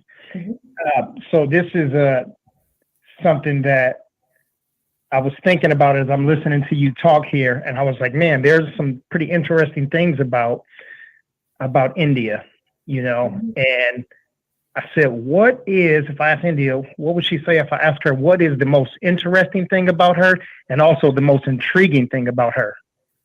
What would they be? Interesting. You know, I don't know. I didn't put it out there. You know, I don't know. I just love promoting people, love helping people. That's the most interesting thing. I know that's the space that I'm in right now. Intriguing. I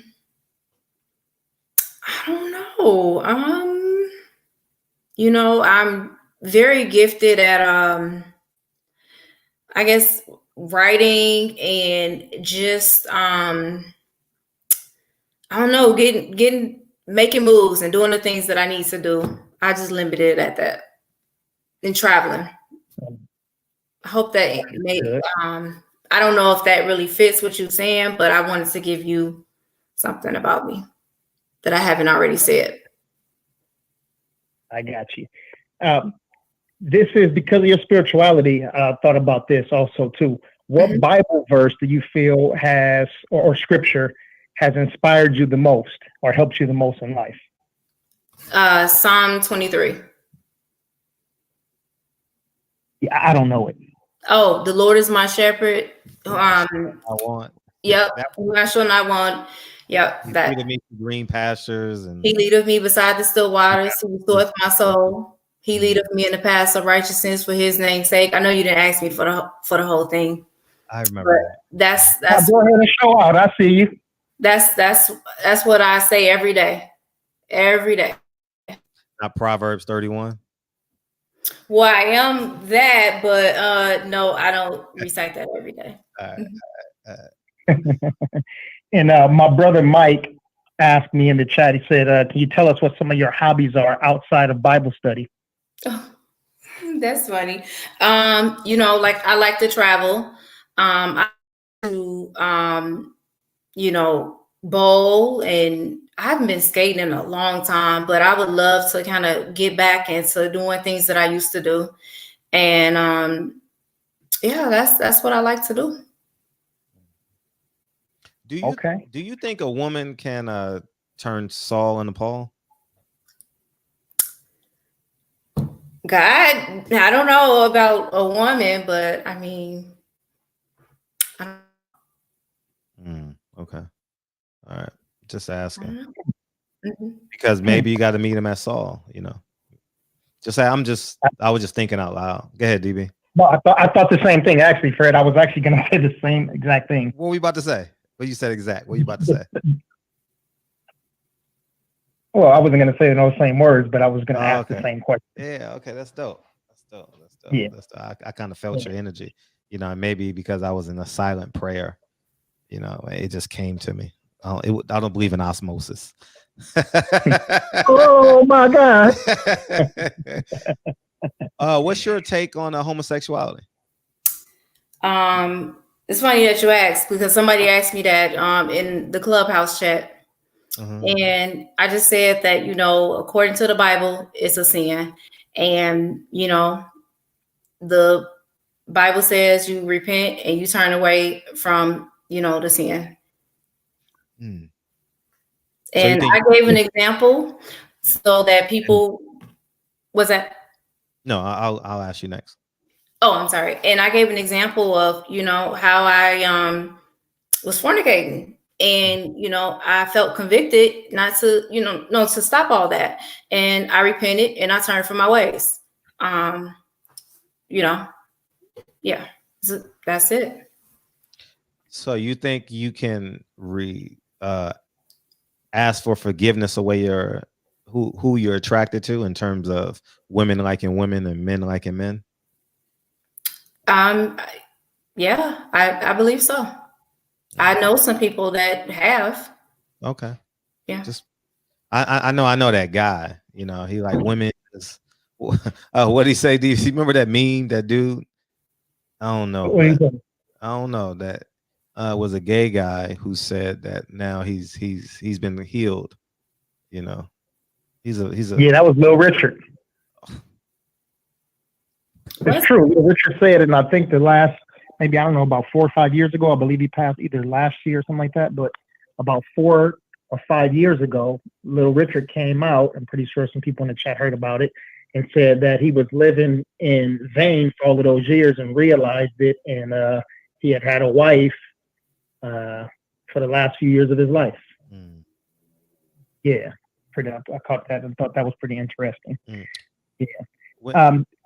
Don't forget Redeemed on Amazon. Redeemed on Amazon or IndiaCrawford.com. Yes. All right. If y'all want to find out if she's single or not, go to IndiaCrawford.com. How about that? If you want to go out on a date, ask her out on a date, go to IndiaCrawford.com. You know what I mean? Ask for an autographed copy. How about that? All right. Go ahead. Yeah. So as an author, I always have these 2 questions. What's the best book that you've ever read? And also, who are some of your favorite authors? Let's see. So I like John Maxwell, his business books. I've read like T.D. Jakes books and just, I just kind of like get a feel for like independent authors like Jara Mitchell. She's like a author that she went to rivalry high schools with me, Noah from Gary, like supporting those type of authors. I just, read like that. Understood.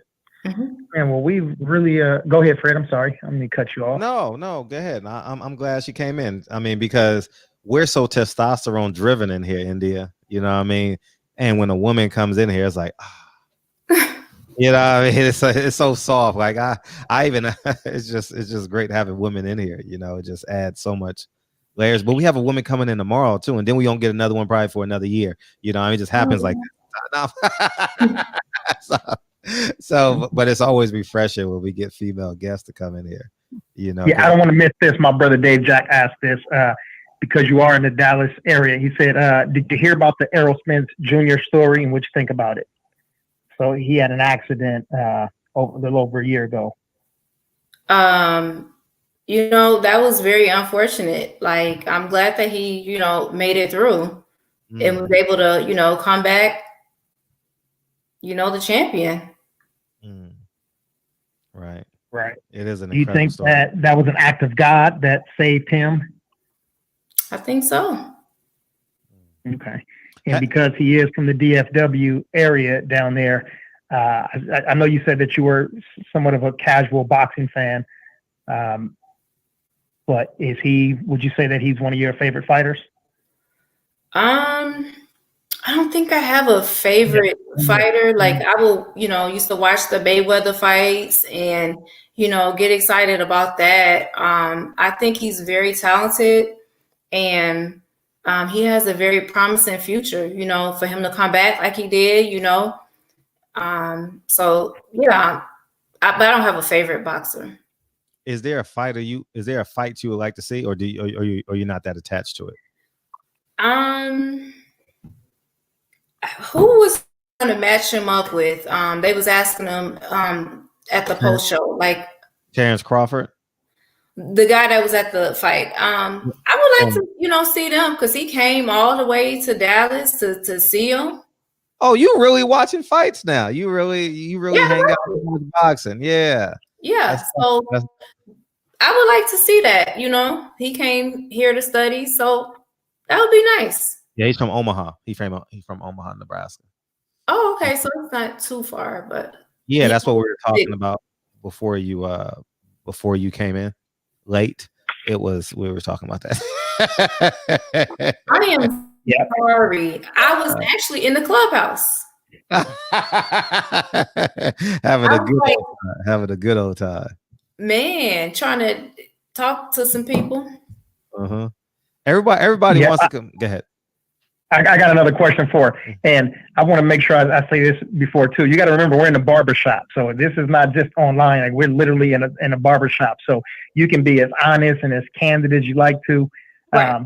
But we understand that you have your spirituality and your religious beliefs, so we know that your requirements for a man, is somebody that you feel has the same faith or whatever. But outside of that, what are some of, my brother John Pay said, what are some of the requirements for a man other than that? So, I'm gonna just be general about it, because men like to get what you say and then try to come up as a representative, will send their representative general, somebody that's secure in themselves. Because I don't need no man that's jealous of me. Just, good credit, if, or working on it, and just ambitious and have goals in life. Like, don't just, not want nothing out of life. Like, I desire to be a millionaire, a multimillionaire. And so, I'm putting in some work in order to see that. So we got to work together on it. And so just be willing to work, love children, because, I have my boys. And just family oriented. I'll just leave it at that. That's actually a good question. He also wants to know, are you willing to relocate to the Maryland area? Oh, no, it's cold. Right. Go ahead, Fred. No, I was going to say, how do you manage dating knowing that, like you have 4 boys and that's I hate to use the word compromise because it makes people defensive, but that is something that he has to intake. And you understand what I'm saying? Like, regardless if 20, 15, 11 and 5, like he has, I'm sorry, say it again. I want to get it right. No, 20, 16, 11 and 5. So basically, my boys are, taken care of, so I'm not just coming, just needing, just, I don't know, like my children, they're taken care of. But at the same time, he just has to match me and want to do life with me, so I'm not for everybody, because some men be like, I can't date no woman with kids, and you just not the man for me. So that's how I look at it. Got it. I'm with that. I don't think there's no cap on anyone, to be honest with you. Like, I genuinely don't.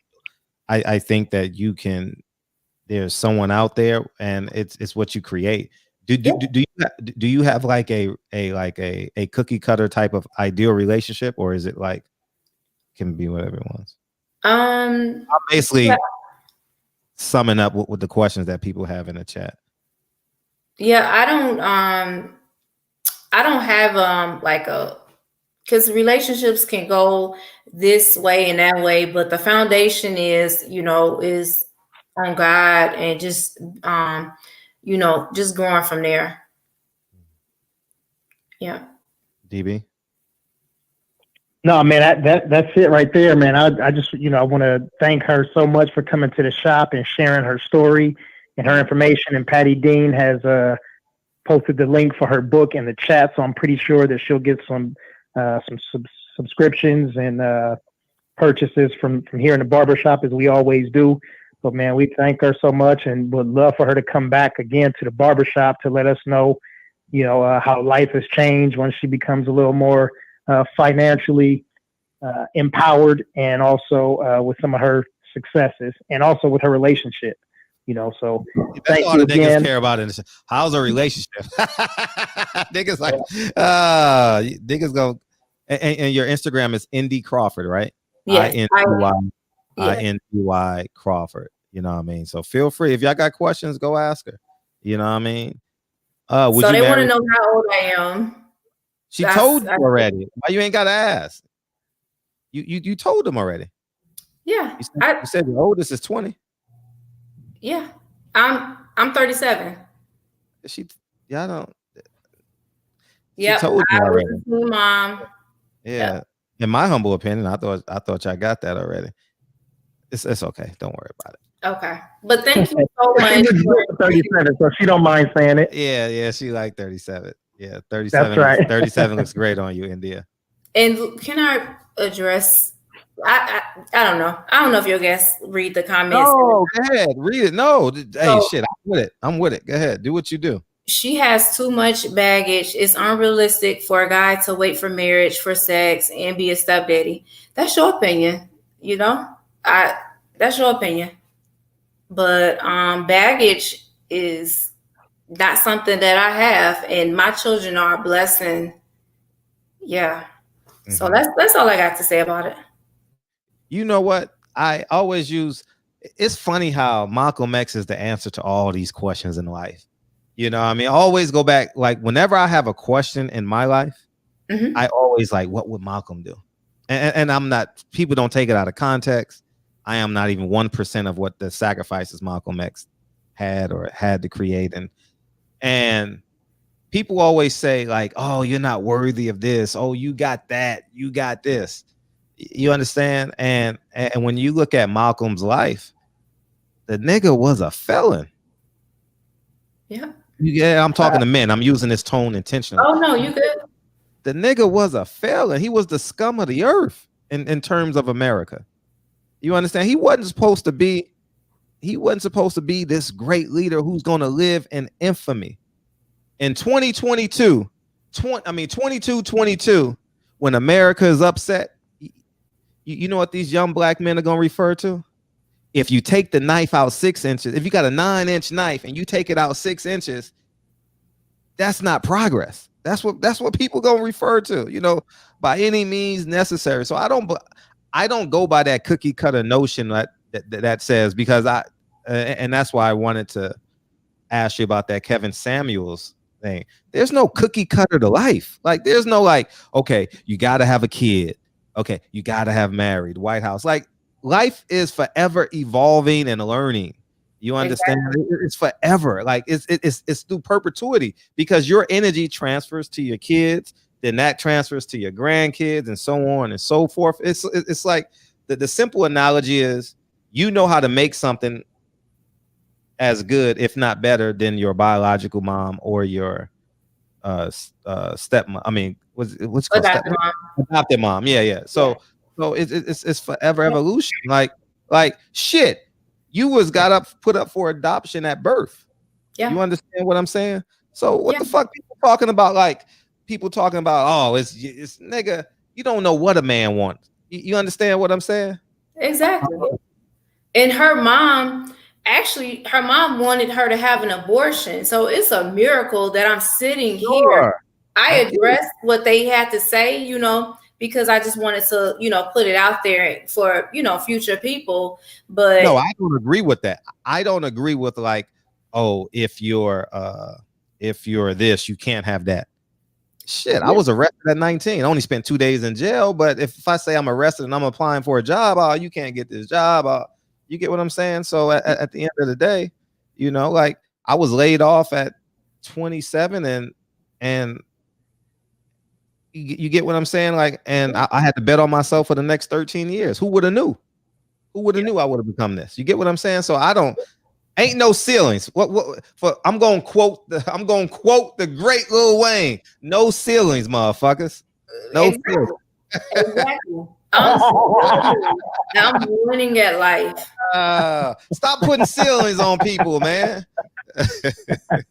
I was having fun when I said great, but we thank you.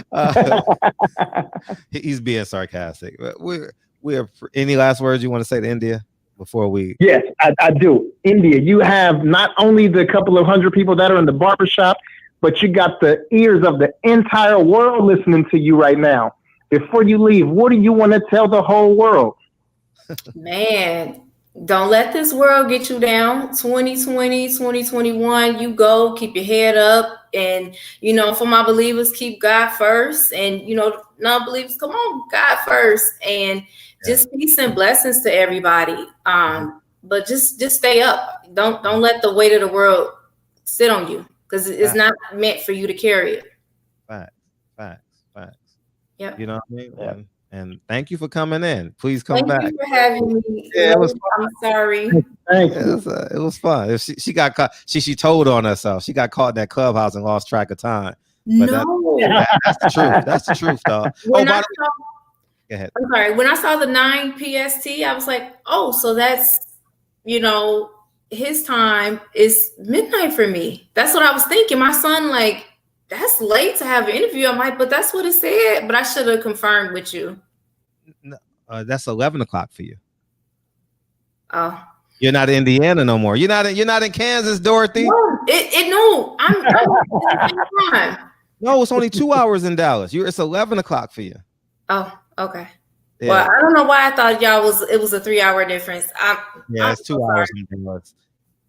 That seems weird to me that Texas is a 2 hour. I think it should be 1, But anyway, what do I know? They say Southwest. Oh, I'm sorry. There's one more question. 3 people asked the same question, so I want to get this out real quick. Yeah. Could you date an Islamic man? I would like to have the same. Could you date a Muslim? I would like to have the same faith, just because the warfare that comes with me, that's real too. The enemy don't want me to help people. Can you elaborate? Just, when I try to do certain things, I have to fight that much harder to get things done. I'm praying, but the ops just be trying. So, So I would rather be equally yoked with someone of the same faith, because we can go in and pray, and praying. So you can't. Yeah, I'm a young fella. I hear people saying that using that term equally yoked. What does that mean?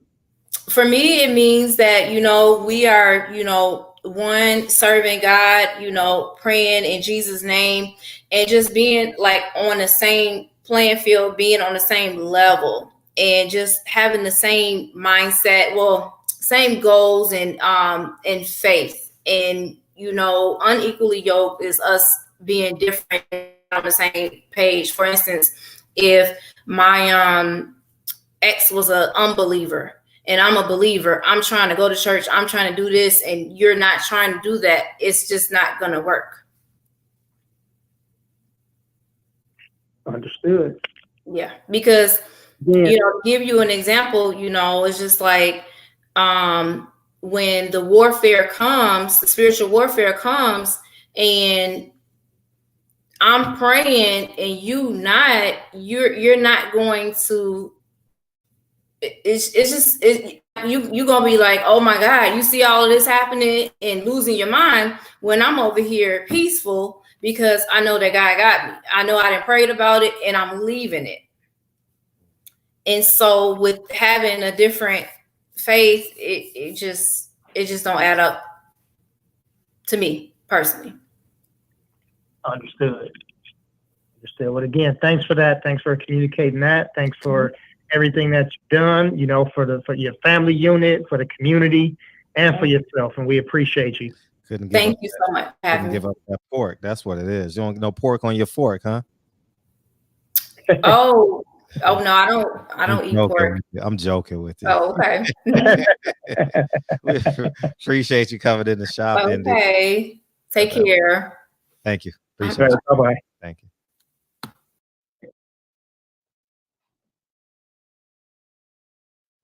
It's good having women in here, man.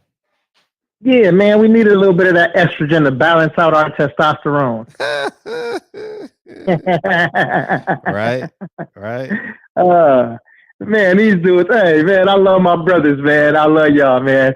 Y'all crazy as hell. But, man, y'all got to let y'all nuts hang. Where the phone calls at? A woman come in here and she seems like she's driven and got her head on straight. You know what I mean? And the phone calls are to a minimum. I thought y'all was going to be blowing it up. But had she had on some booty shorts and she was twerking and didn't have no conversation, probably would have been blowing up the chat. You know what I'm saying? Heart eyes and all kind of ring emojis and all type of shit. Yeah.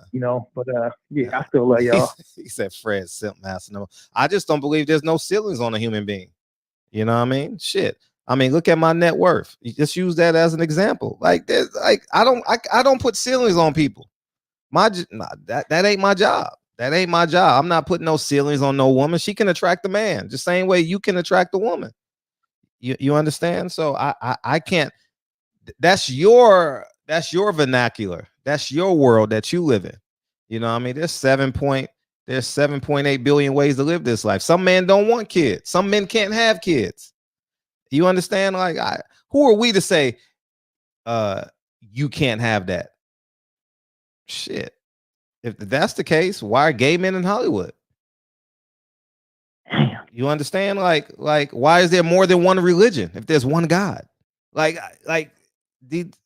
Answer those questions. Those conversations are probably more beneficial to your life than saying, "Oh, one woman this, one woman that." You know what I mean? So that's my perspective. I ain't putting no ceilings on nobody. Nobody.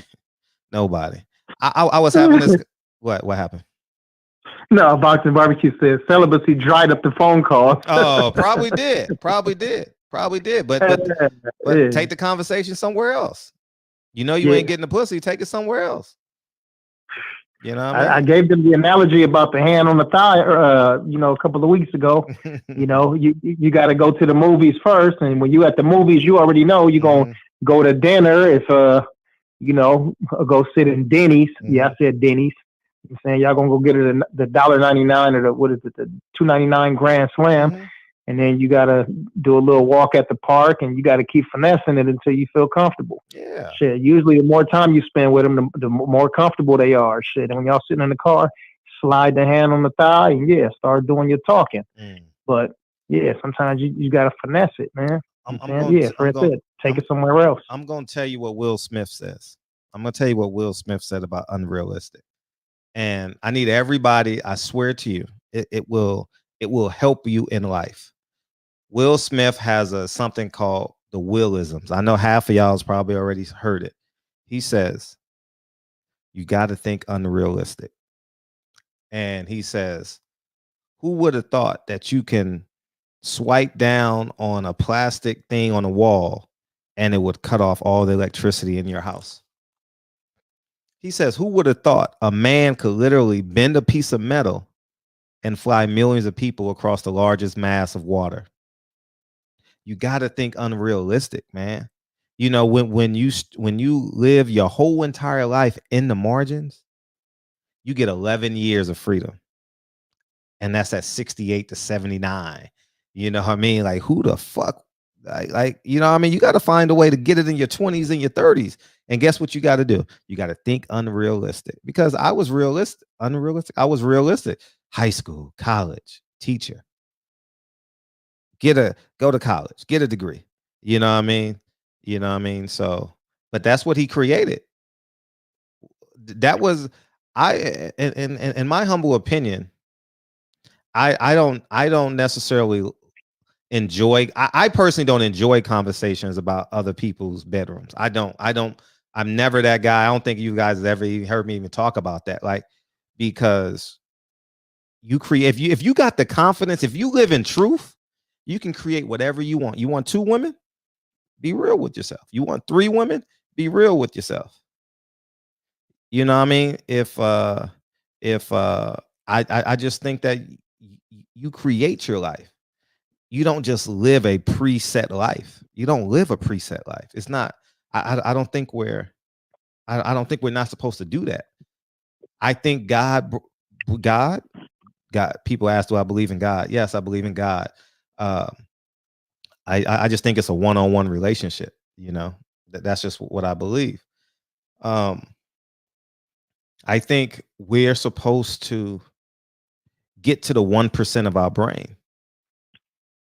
I genuinely believe that we're supposed to get to the 0.5% of our brain. You know, we got to get everything out of this. You know, we're too afraid to live in the margins. Too afraid. We're so afraid. We're too afraid that we're going to be ostracized. You know, like, I'm 5'7" and the blackest nigga probably in here. I am the most unlikeliest nigga to be successful. I am the last person to get picked on the spectrum of life. I'm short, dark skinned, bald headed. I'm the last person on the spectrum. For real, think about it. Right. The last person. So Yeah. go figure. Like I can't place that on anyone. I'm being genuine as possible. You know what I mean? That's just it. Like I'm not gonna sit here and like say, oh, it's unrealistic for you to say what you want to get out of life. No, that's not me. I can't do it. I can't do it. I'm just gonna say, try your best, do your best. You know, is the odds against you? Yeah. If people think like you all the time, yeah. Shit. I mean, shit. I mean, man, life is amazing. I'm telling you guys, for me, life is amazing when you walking in truth. That's all I'm gonna say. It is amazing. You know what I mean? It's just amazing. It really is. And instead of this cookie cutter life that this society want us to believe that we're in, you know, shit, you know, so, yeah, I mean, that's my perspective. Shit, her life may just be beginning at 35, 37, excuse me. My humble opinion, shit. I woke up at 32, like, oh, this shit is like, wow. You know, I was treading water till I was 32 years old. You know, I ain't selling no ladies' dream. I tell a woman the truth. You know what I mean? That's just who I am. I always live, not always. My last 10 years of my life, I don't know, somewhere now, I've been as honest as I possibly can with women. You know, it's just it's life is comfortable that way. And that's the way I want to live my life. Yes, indeed. I don't want to live a lie. I don't. I really don't. It's not worth it. You know, so it's been better since you've had your awakening, huh? Say it again. Oh yeah, life is beautiful. Life is beautiful. You know, life is beautiful. I ain't hiding shit. Life is amazing. You know, and I don't think it's nobody business people's bedrooms. I really don't.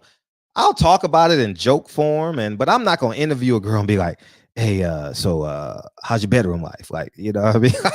You know what I mean? Like, that's or for a man, that's awkward to me. Like, you get it how you live it. You know what I mean? Not less if you're the expert on it. Like, you say, oh, you can make a girl come 45 times by doing this, and you know what I mean? Or like, how? Teach me, nigga.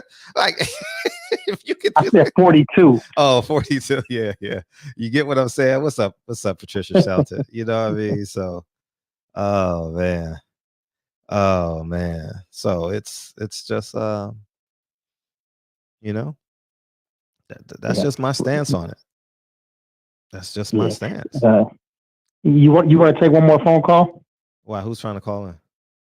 Deacon said he was trying to call. Why are you always trying to call in so late? He knows when DB gets on the phone. Phone lines are off. It's the last time. This is the last time. This is the last. We got to call Asia Math. He okay? Yeah, Asia. Yeah, he texted me earlier today. Okay, good. Okay, all right. This is the last time. Deacon 305. Okay, this is the last time. Okay, everything else is not acceptable. I gave the lawyer your phone number today again. Okay, something happened with her phone. Okay, I gave her your number, and she too had a death in the family. So that's where she was, and I'm pretty sure y'all talk sometime this week. Okay, and okay, so oh man, I can't see you open up a line. Yeah, right now. It's open. It's open, Deacon. It's open. Let me see. PJ's Big Dog said, "Get that book, Fred." Oh, what'd he say?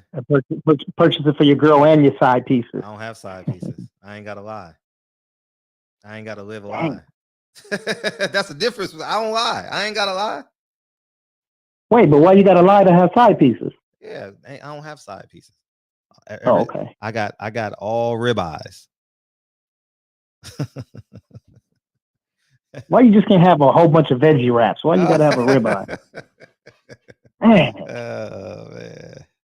Yeah. Oh man. So what Denny's? I was talking about Denny's earlier. PD started laughing at me. Deacon 305. What Denny's was y'all going to back in the day? Denny's that I go to?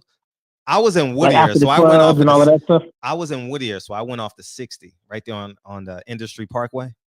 You know, Okay. you know what I'm talking about? Yeah. Because I was in Whittier from 19 to 32, somewhere in there. But what's up, Deacon? What you got? Hey, what's going on, my brothers? Man, I didn't know that, man, and give her my condolences. Man, the devil is trying to get busy, but he can't out busy God. What's up, DB? How you doing, sir? Feeling good, man. Thank you. Blessed, man. Fred, for real. What's up? You know, I'm having issues, so they got me on these pain meds, so I be knocked out. Okay. So I be trying to jump up to the show. And no worries, man. No worries. I got you, man. Yeah, and when I was waiting on you to call in, though. I mean, this was like right down your lane. Yeah, I know. I had to wake up and put some prayer oil on me. I went and put oil on my wife. I woke up out of a bad dream. I was like, I was in my Cadillac, and we was like driving on the cemetery, and someone was having a funeral, and it disturbed my spirit. So I woke up and I began to pray, and I put oil on myself, and I put oil on my wife, and I prayed for all the families. And my wife, her aunt, she was found unresponsive the other day. So me and her had to keep all of our grandkids. We got 4 grandkids. So we had that going on. Then one of my grandsons hurt his knee on the trampoline. So we had to get him to the doctor. This was a lot of stuff going on. But I prayed for her. I got on my knees. Then she got up. She got better, the aunt. But once she got to the hospital, the next day, they put her in intensive care now. So, but we're still praying for her. She having problems breathing on her own and her heart. So, yeah, I'm asking all who pray to pray for her as well. You know what I mean? Because she's a great lady, man. Don't want nothing to happen to her. But no, man, I really wanted to get in with the young lady, man. She's a beautiful soul. And I was calling in, but I see that I couldn't get in. I said, well, maybe Fred don't want nobody to disturb the conversation. I didn't know what was going on. People were calling in. We had 2 or 3 phone calls. And then yeah, DB my bad. came in. Yeah, man. And I caught a few of the questions that I think you was asking her. What color is God, and you know, what's heaven like, and all that stuff. And then another thing was she got some I ain't gonna say nasty comments, because I don't know what a person's purpose is. Maybe, you know, sometimes we speak and we can mean well, but it could come out wrong. Mm-hmm. You know what I'm saying? So I try to be careful with that. But as it pertains to God, God is not a color. God is a holy energy, which is a spirit, which when he came and walked the earth and manifested in the body of Christ Jesus, that man was described as a man of color. But the spirit of God, again, is a holy energy, a spirit. Heaven, know this. The Bible say the living and the dead shall be judged.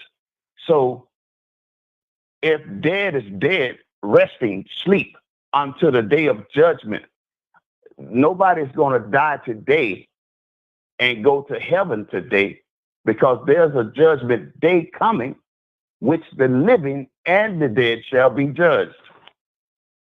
So people who be saying, well, I know my such and such is in heaven singing the praises and doing all this. Well, maybe that's the way they see things.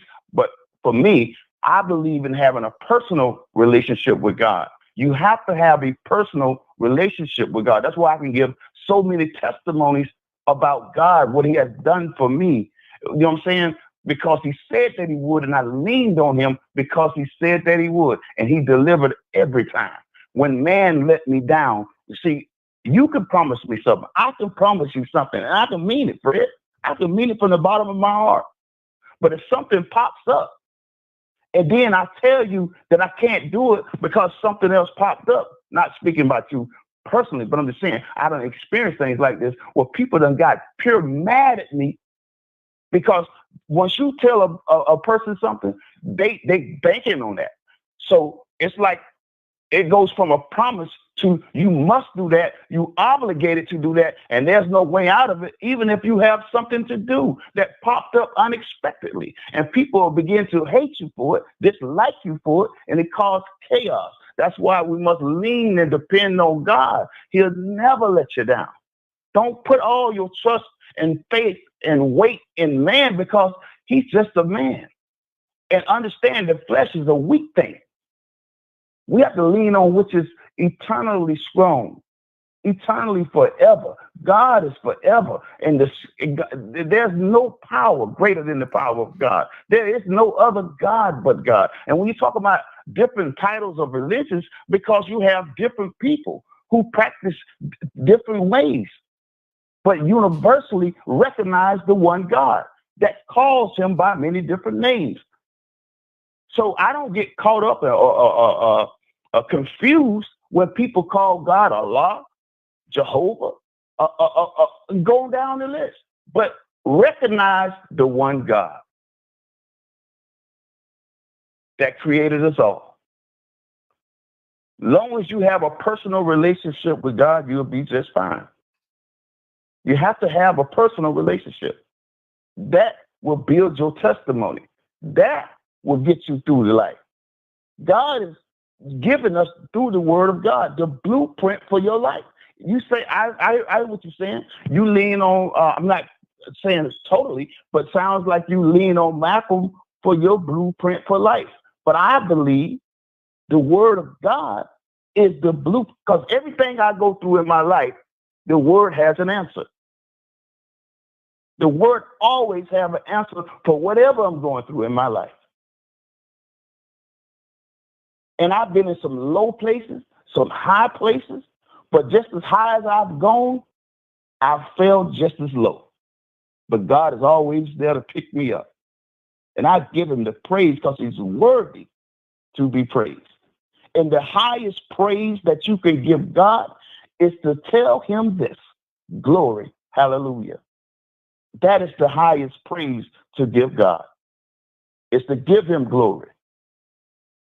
And I think that young lady's gonna be okay. And I know this for a fact, and I'm gonna say this and I get off. I know I'm long-winded, but I don't mind when it comes to God, because the Bible says do not keep company with a group of people if you're not talking about God, because whatever that crowd is doing, you shall become it. That's whatever that crowd is doing. If it's not of God, and if you're not talking about God, know that you'll be a part of that nonsense. So I have to bring up God at all times. But know this. I prayed for my wife 29 going on 30 years ago. God brought me my wife, because when I was choosing on my own, I was choosing out of lust. I was choosing out of all things but the right thing. And that was to lean and depend on God. And he brought me my wife. He brought me my family, my children. He made a way for me to raise them. He made a way out of no way. That is what God does. Hey, man, I love y'all, and I appreciate you, Fred. And I don't mean to be crashing the party late. You know what I'm saying? When they say tardy for the party, I apologize. But that's why I love you, brother, because you have enough patience with me, man, and understand and you know, allow me to come in. DB, I appreciate you as well. Patty Dean is study doing her job, man. She study makes the show do what it do. Salute to the queens, man. Patricia, all of y'all, man. The kings. Absolutely. And last thing I want to tell you before you hang up, the brother Derek Collins and somebody else mentioned you earlier, said, where Deacon at? So did Patty. But they were saying that, you know, Deacon has stuff going on, so make sure if he don't call in today, you call and check on him. So shout out to those brothers, man, Derek Collins and whoever else said that earlier. So shout out and respect to you, Deacon. Thanks for calling, brother. I appreciate all y'all, man. Peace and love, man. I appreciate y'all. Yes, sir. All right. Appreciate you. All right, one. The doors of the church are now open. No, they closed, nigga. I can hear the organ playing right now. Hallelujah. Hallelujah is the highest praise. That's a great song too. I love that. Hallelujah. Hallelujah. Anyways, I gotta get what you got. No, I watched the video of the brother Jamar beforehand, and I know I switched reels real fast, but yeah, I watched that video, man, that you posted, and it was crazy. Oh yeah, isn't that crazy? Right in front of his family. Man, so tell me what you think about this. Yes. All right, for anybody who saw the video, I saw the video, and I always kind of have this feeling whenever there's 2 or 3 people, when everybody's talking at the same time, and it causes these cops already have like a Napoleon sort of complex, which is probably the reason why they go into law enforcement, to give them some sense of authority. But they don't have, I guess, the necessary training that they need. But these dudes can't function, which is obvious. They can't function in a tumultuous environment, which is a part of the reason why they ended up pulling out their tasers, their guns, and just killing us senselessly. But when I hear the wife or the girlfriend asking questions at the same time, it just sounds like not like Charlie Brown. It just sounds like it's too much. So I think that the person who's filming cannot talk to the officer that's involved, because he's probably trying to talk to I don't know what you call it, the person in handcuffs, but talk to the other officer that's next to him and ask questions calmly. What is this about? Why are you pulling us over? Why is he handcuffed? And have a conversation with them separately. But I just think when it's 3 and 4 people talking at one time, it's going to make the freaking cops go crazy, and they end up pulling out their damn guns for no reason, because they get scared, because they're not used to being in, they're not used to being in situations where they're around, like as Brother Khalid would say, around rhythmic people. They don't get the same kind of vibration. They don't get our vibrations. So they get nervous. They feel not inferior. What's the word I'm looking for? They feel threatened every time they hear conversation and see movement. You know what I mean? And these people are coming from Peoria and end up working in Chicago. These people are coming from Orange County and working in Los Angeles. These people coming from some other suburb and then going to work in Dallas. You know what I mean? Like, so anyway, what's your thought on that? Just the extra talking going on while the arrest is taking place. Like, what would you want them to do? If I understood you right, I'm talking about the people being arrested. Hopefully, I understood you the correct way. Like, no. Do you think civilians is the word I'm looking for? So the civilians should not be talking. The civilian. No. That's not what I'm saying. Okay. So DB is getting arrested. Okay, by John Dabalina. Cop John Dabalina got DB in handcuffs. So DB is going crazy. What the fuck you got me in cuffs for? What the fuck did I do? Motherfucker, get me out these handcuffs. And Fred is standing right next to me and the other officer, and you and the other officer are having combative words back and forth. What did he do? What did he do? You understand? And so it's just a bunch of talking. Fred can have a conversation with the other officer 3 feet away, but it's a, when I say calm conversation, I just meant just having a conversation with the person where it's not screaming going on, because the public is going to see it. And remember, we're only 11% of the population. And then out of that 11%, we have Candace Owenses and Jason Whitlocks and the Paris Denards and Cameron, what was his damn name? Daniel Cameron. We got some of those. So really, we're not even 11% of the population. We're only a small percentage. But the district attorney, the president, or the chair for the police union, all the judge, all these people are going to see it. And remember, we're the minority in numbers, I'm saying. So they're going to see it.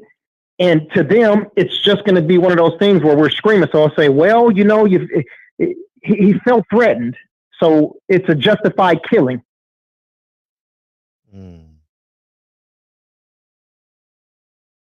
Let's see what the chat's saying. So we should be more deliberate, more obviously calmer, more direct, more succinct in our outward communication. In our delivery. In our delivery. Yeah. Because just straight up question. So Fred asking Officer John Dabalina number 2, what did he do? Yeah. Why do you have cuffs on him? Yeah. We've been sitting here having lunch for the last hour. Because what do you think the result's going to be if you're screaming? You think they're going to let me out the cuffs? I get it. So I want a situation where it's going to end well for us at that moment. And then at that moment, then also when we take them to court, we also have a case where we go, you want compliance? I complied. I'm let out the cuffs right then and there, so my life is saved. And I think Sergeant Dorsey probably mentioned something similar to this right here. So we can get home safely. But once we get home safely, now we can call the offices of Johnny Cochran. Yeah, we're so defenseless as it pertains to police. Like, think about this shit. The niggas you're fighting got guns. Think about that shit. Would you take a knife to a fist? Would you take a gun to? Would you take a knife to a gunfight? A knife to a gunfight? Yeah. No. Like, yeah, P. Good said it right there. Doing stress on confusion, being being emotional doesn't de-escalate the situation. Yeah. It's man, we're so compromised. You know, you can be calm. George Floyd was as rational, I thought. I mean, from what I saw in those videos, he was very compliant. He was moving with him. You know, it seemed like it. He had questions because he was confused. Because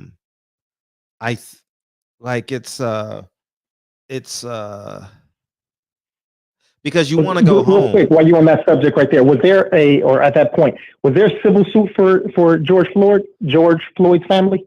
It should be. Fuck yeah. I think so, right? And they won some money, right? Okay.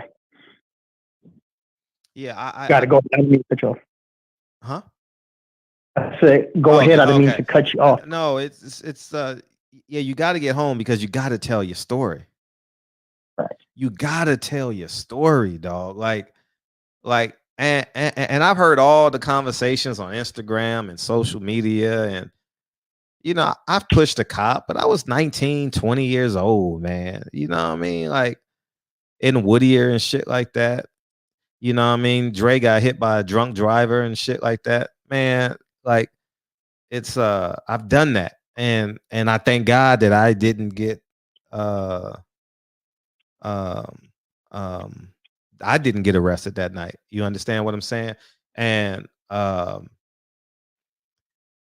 that's a fight you literally can't win.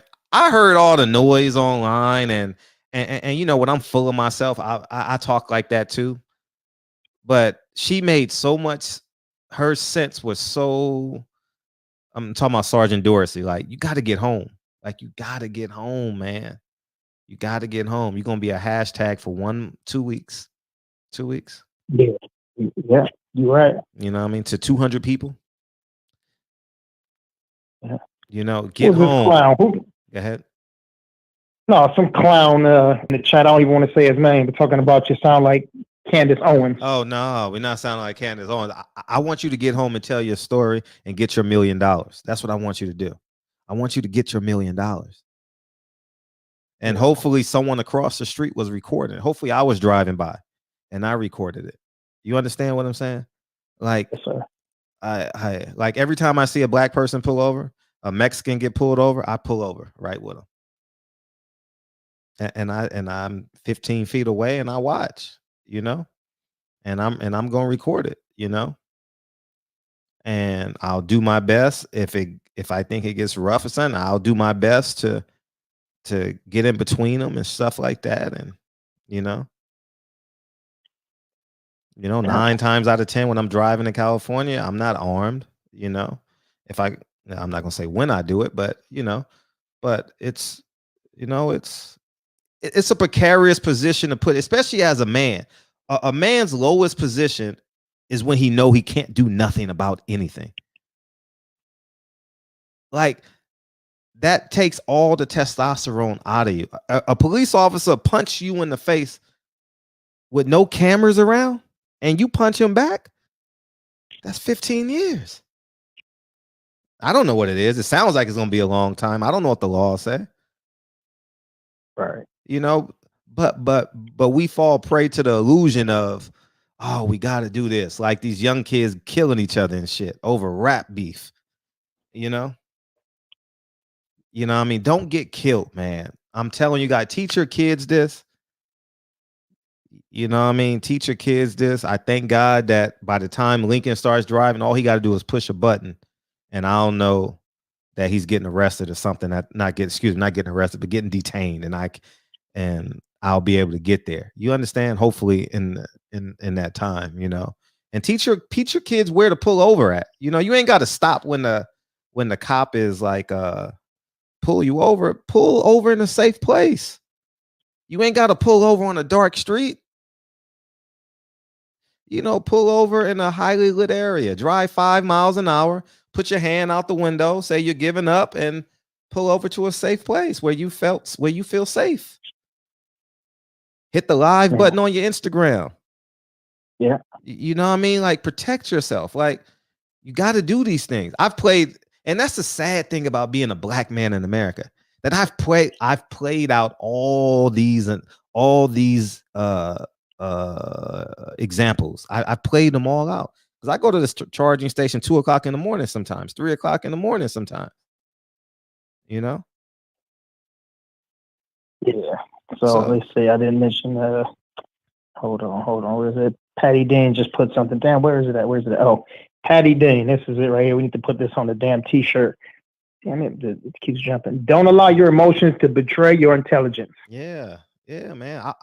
I rather joke about you getting pulled over by the police and not do anything than us crying in the barbershop that you're dead. like, come on, man. Come on, yeah. For real. I'd rather you see me on the video getting beat up than y'all visiting me on my back.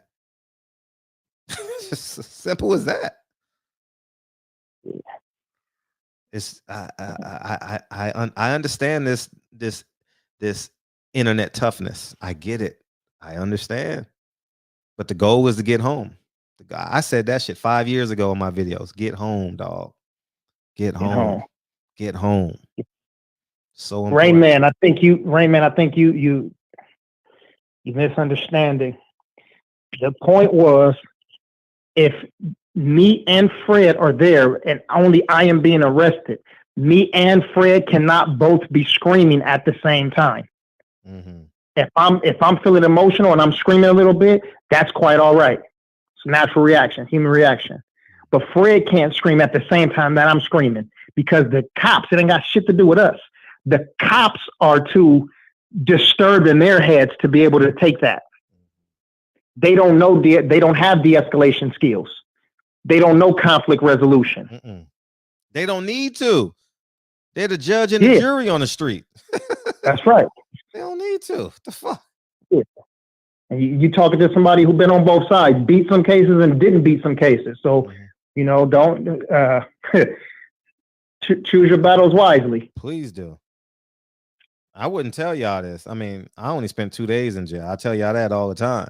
You know, if it wasn't for that judge, shit, I was going to jail for grand theft, you know, truth told, you know.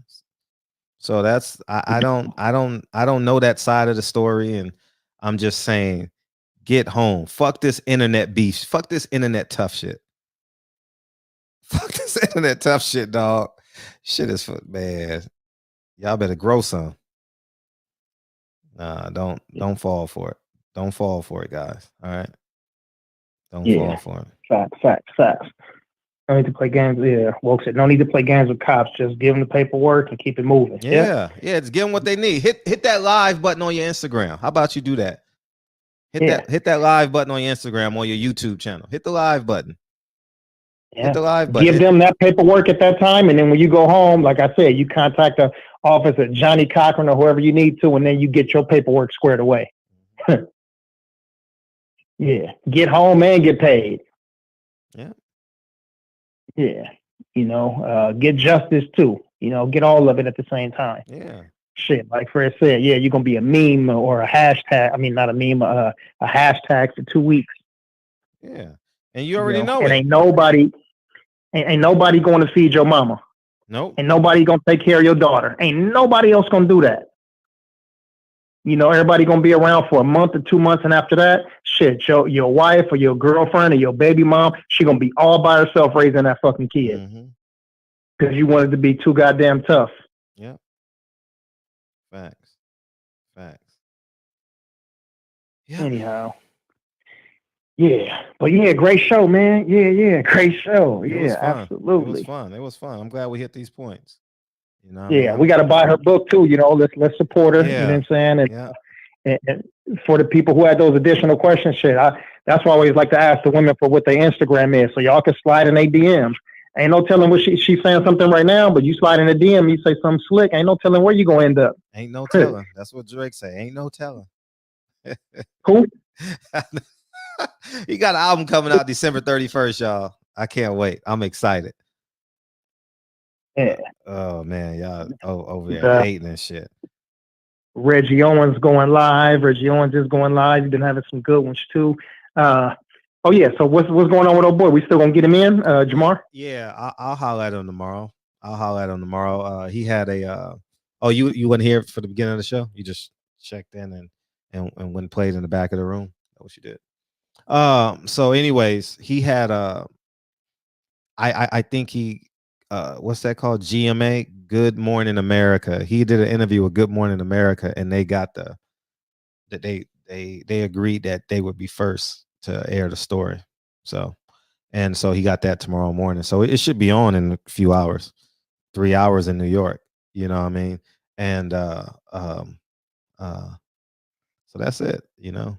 So he'll be on tomorrow. I'll holler at him tomorrow. And so we'll get that, and hopefully we got a beautiful woman coming in tomorrow too. Cool. Real quick, Patty Dean just put the link for the book in the chat again. Yeah. We got the 6 foot Hustle Slim said, 6 to God is coming in tomorrow. Yeah. And Hustle Slim said your story will quickly be replaced by the next breaking news. Sheesh. In a heartbeat. You guys see it with Breonna Taylor? We haven't said Breonna Taylor's name tonight. First time we probably said it this week. You know, it's life. Time don't stop. The clock don't stop. You know, we don't get stuck in moments, you know. So when it happens again, people be living in Mayberry and they know the sheriff, so it's different for them. They don't live in 3rd Mile, 8 Mile. They don't live in the 3rd, 4th, 5th Ward. They don't live in the jungles. They don't live in the bottoms. You know, they don't live in the PJs. They don't know, so it's different. You know what I'm saying? When you live in Mayberry and the damn sheriff is somebody you see all the time, you can scream in his face and ain't nothing gonna happen. Yeah, not in these cities. Yeah. Facts, not in these cities. Yeah. 6 to God is gonna be in tomorrow. Y'all gonna like her. You know what I mean? Okay. At least that's what Patty Dean said. That's what Patty Dean said. We gonna like her. Okay. I like it. What else you got, Fredro? I think that's it. I think we're solid. I enjoyed the show tonight. It was such a straight cutthroat show. It was just straight to the point. Yeah. Like I say, man, we are, like I like to tell guests, man, we in the barbershop. So some people going to say something that they don't agree with you. And you know that's what I'm saying? fine. Like That's Mike fine. asked his question. Yeah, let Mike Weary ask his question. Like, you know, listen, everybody not going to agree with the guest. You know? That's fine. And I like the fact that you told her to hit the live chat button so she can see some of the stuff in there. I got to remember to tell people to hit the live chat button because they got to enjoy that part of the show. Yeah. She say, you know, they see stuff that Picasso and Hustler Slim and these dudes start putting in there. Shit, I think Jay Dixon would have been good for the show too tonight. He wasn't in here tonight, but yeah, some people just, you know, they put good comments in there that people can dialogue too, you know. Anyway, fam bam, put y'all cities and states and neighborhoods in there. We're gonna get some love before we get out of here and get to Reggie's. But also, let me see, I put this in here earlier. It is right there.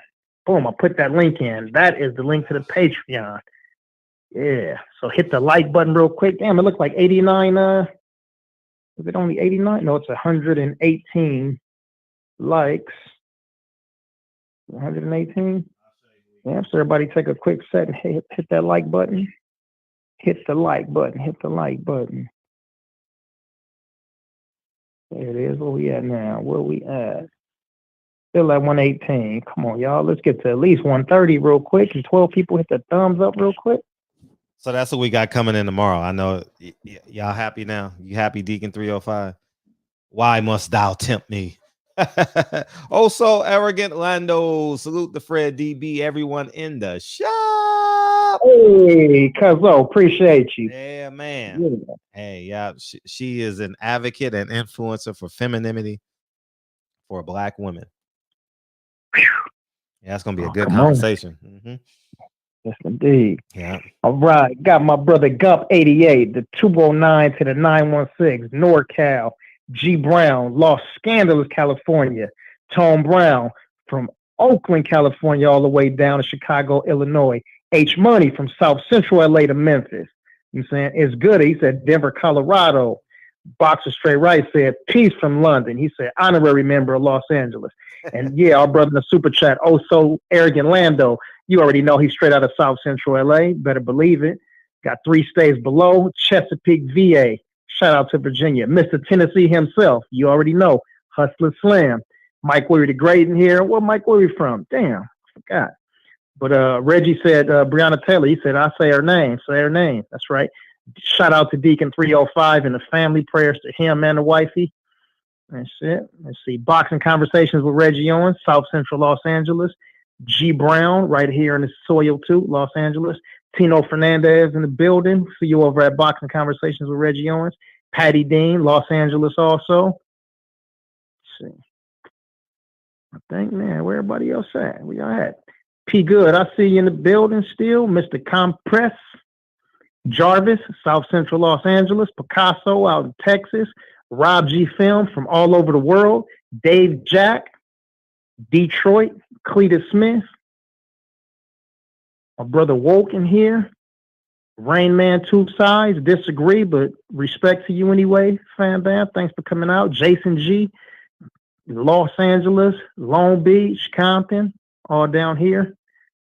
Rob G. Film, he said 512 to 214 to 512 to 214 over and over again. Asia Malcolm popped in the building. He said the Lou in here. Boxing and Barbecue. CLTT. Damn, what is CLTT? Where is that, Fred? CLTT. That might be on Saturn, you know, because Saturn and Jupiter is kind of hanging out. So probably visiting. That should look like clitoris. Man, where you from? Not Israel. The DMV in here. You know what I'm saying?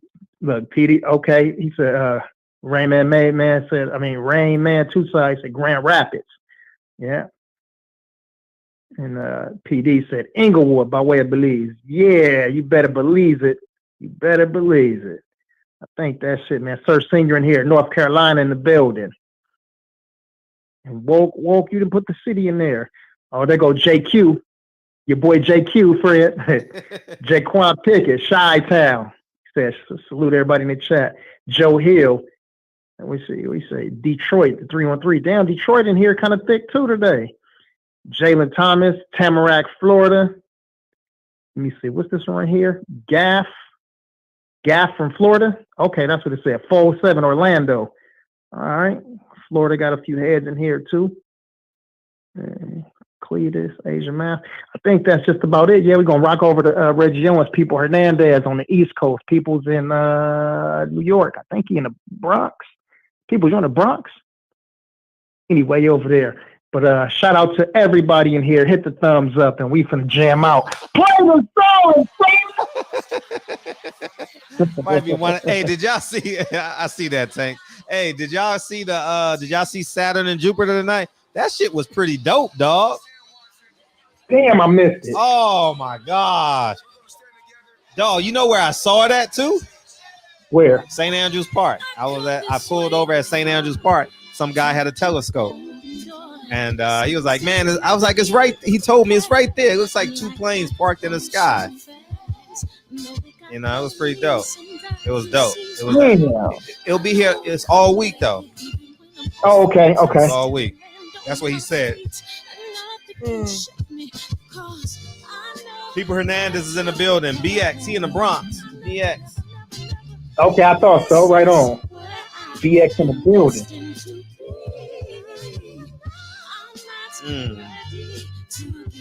B Brown, what up, man? I ain't seen you in a minute.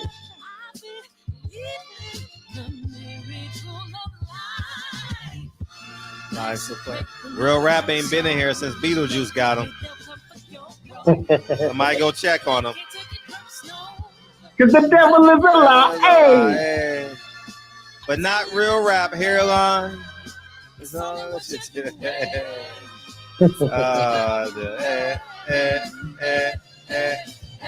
like familiars.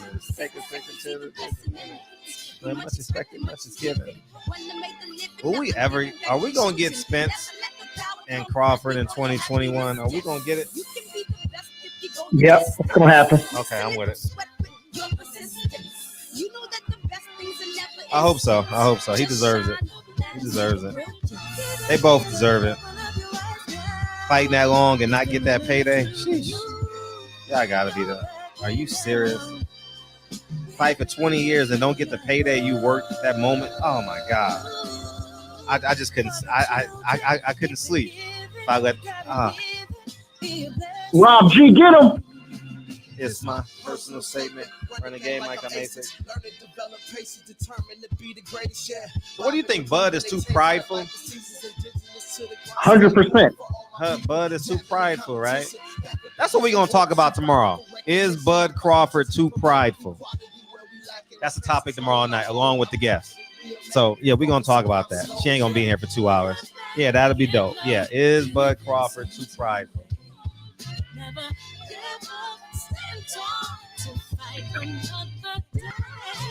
That's a good joke. What happened? We forgot to ask a joke. Tino Fernandez put a joke in there. I missed it. Shout out to Box Fan. Shout out to Tank, the Sweet Science Examiner. And shout out to SF City Slicker, California, still in here thick. Cause the devil is a lie. Hey.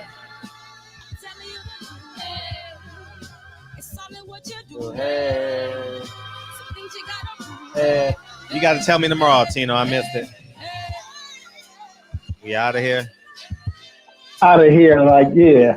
See y'all over at Reggie's and see y'all here in less than 24 hours. Peace and love. Love you, bro. I love you too, man. See y'all tomorrow, man. I appreciate y'all coming in here, man. Thank you. I appreciate all y'all being involved tonight. It was a good conversation. Thank you, India Crawford. Go buy the book. I'll get the book. And we moving on, man. Tomorrow is Tuesday. And don't forget Wednesday, we got Michael Eric Dyson at 4 p.m. Pacific Standard Time. And we'll come back.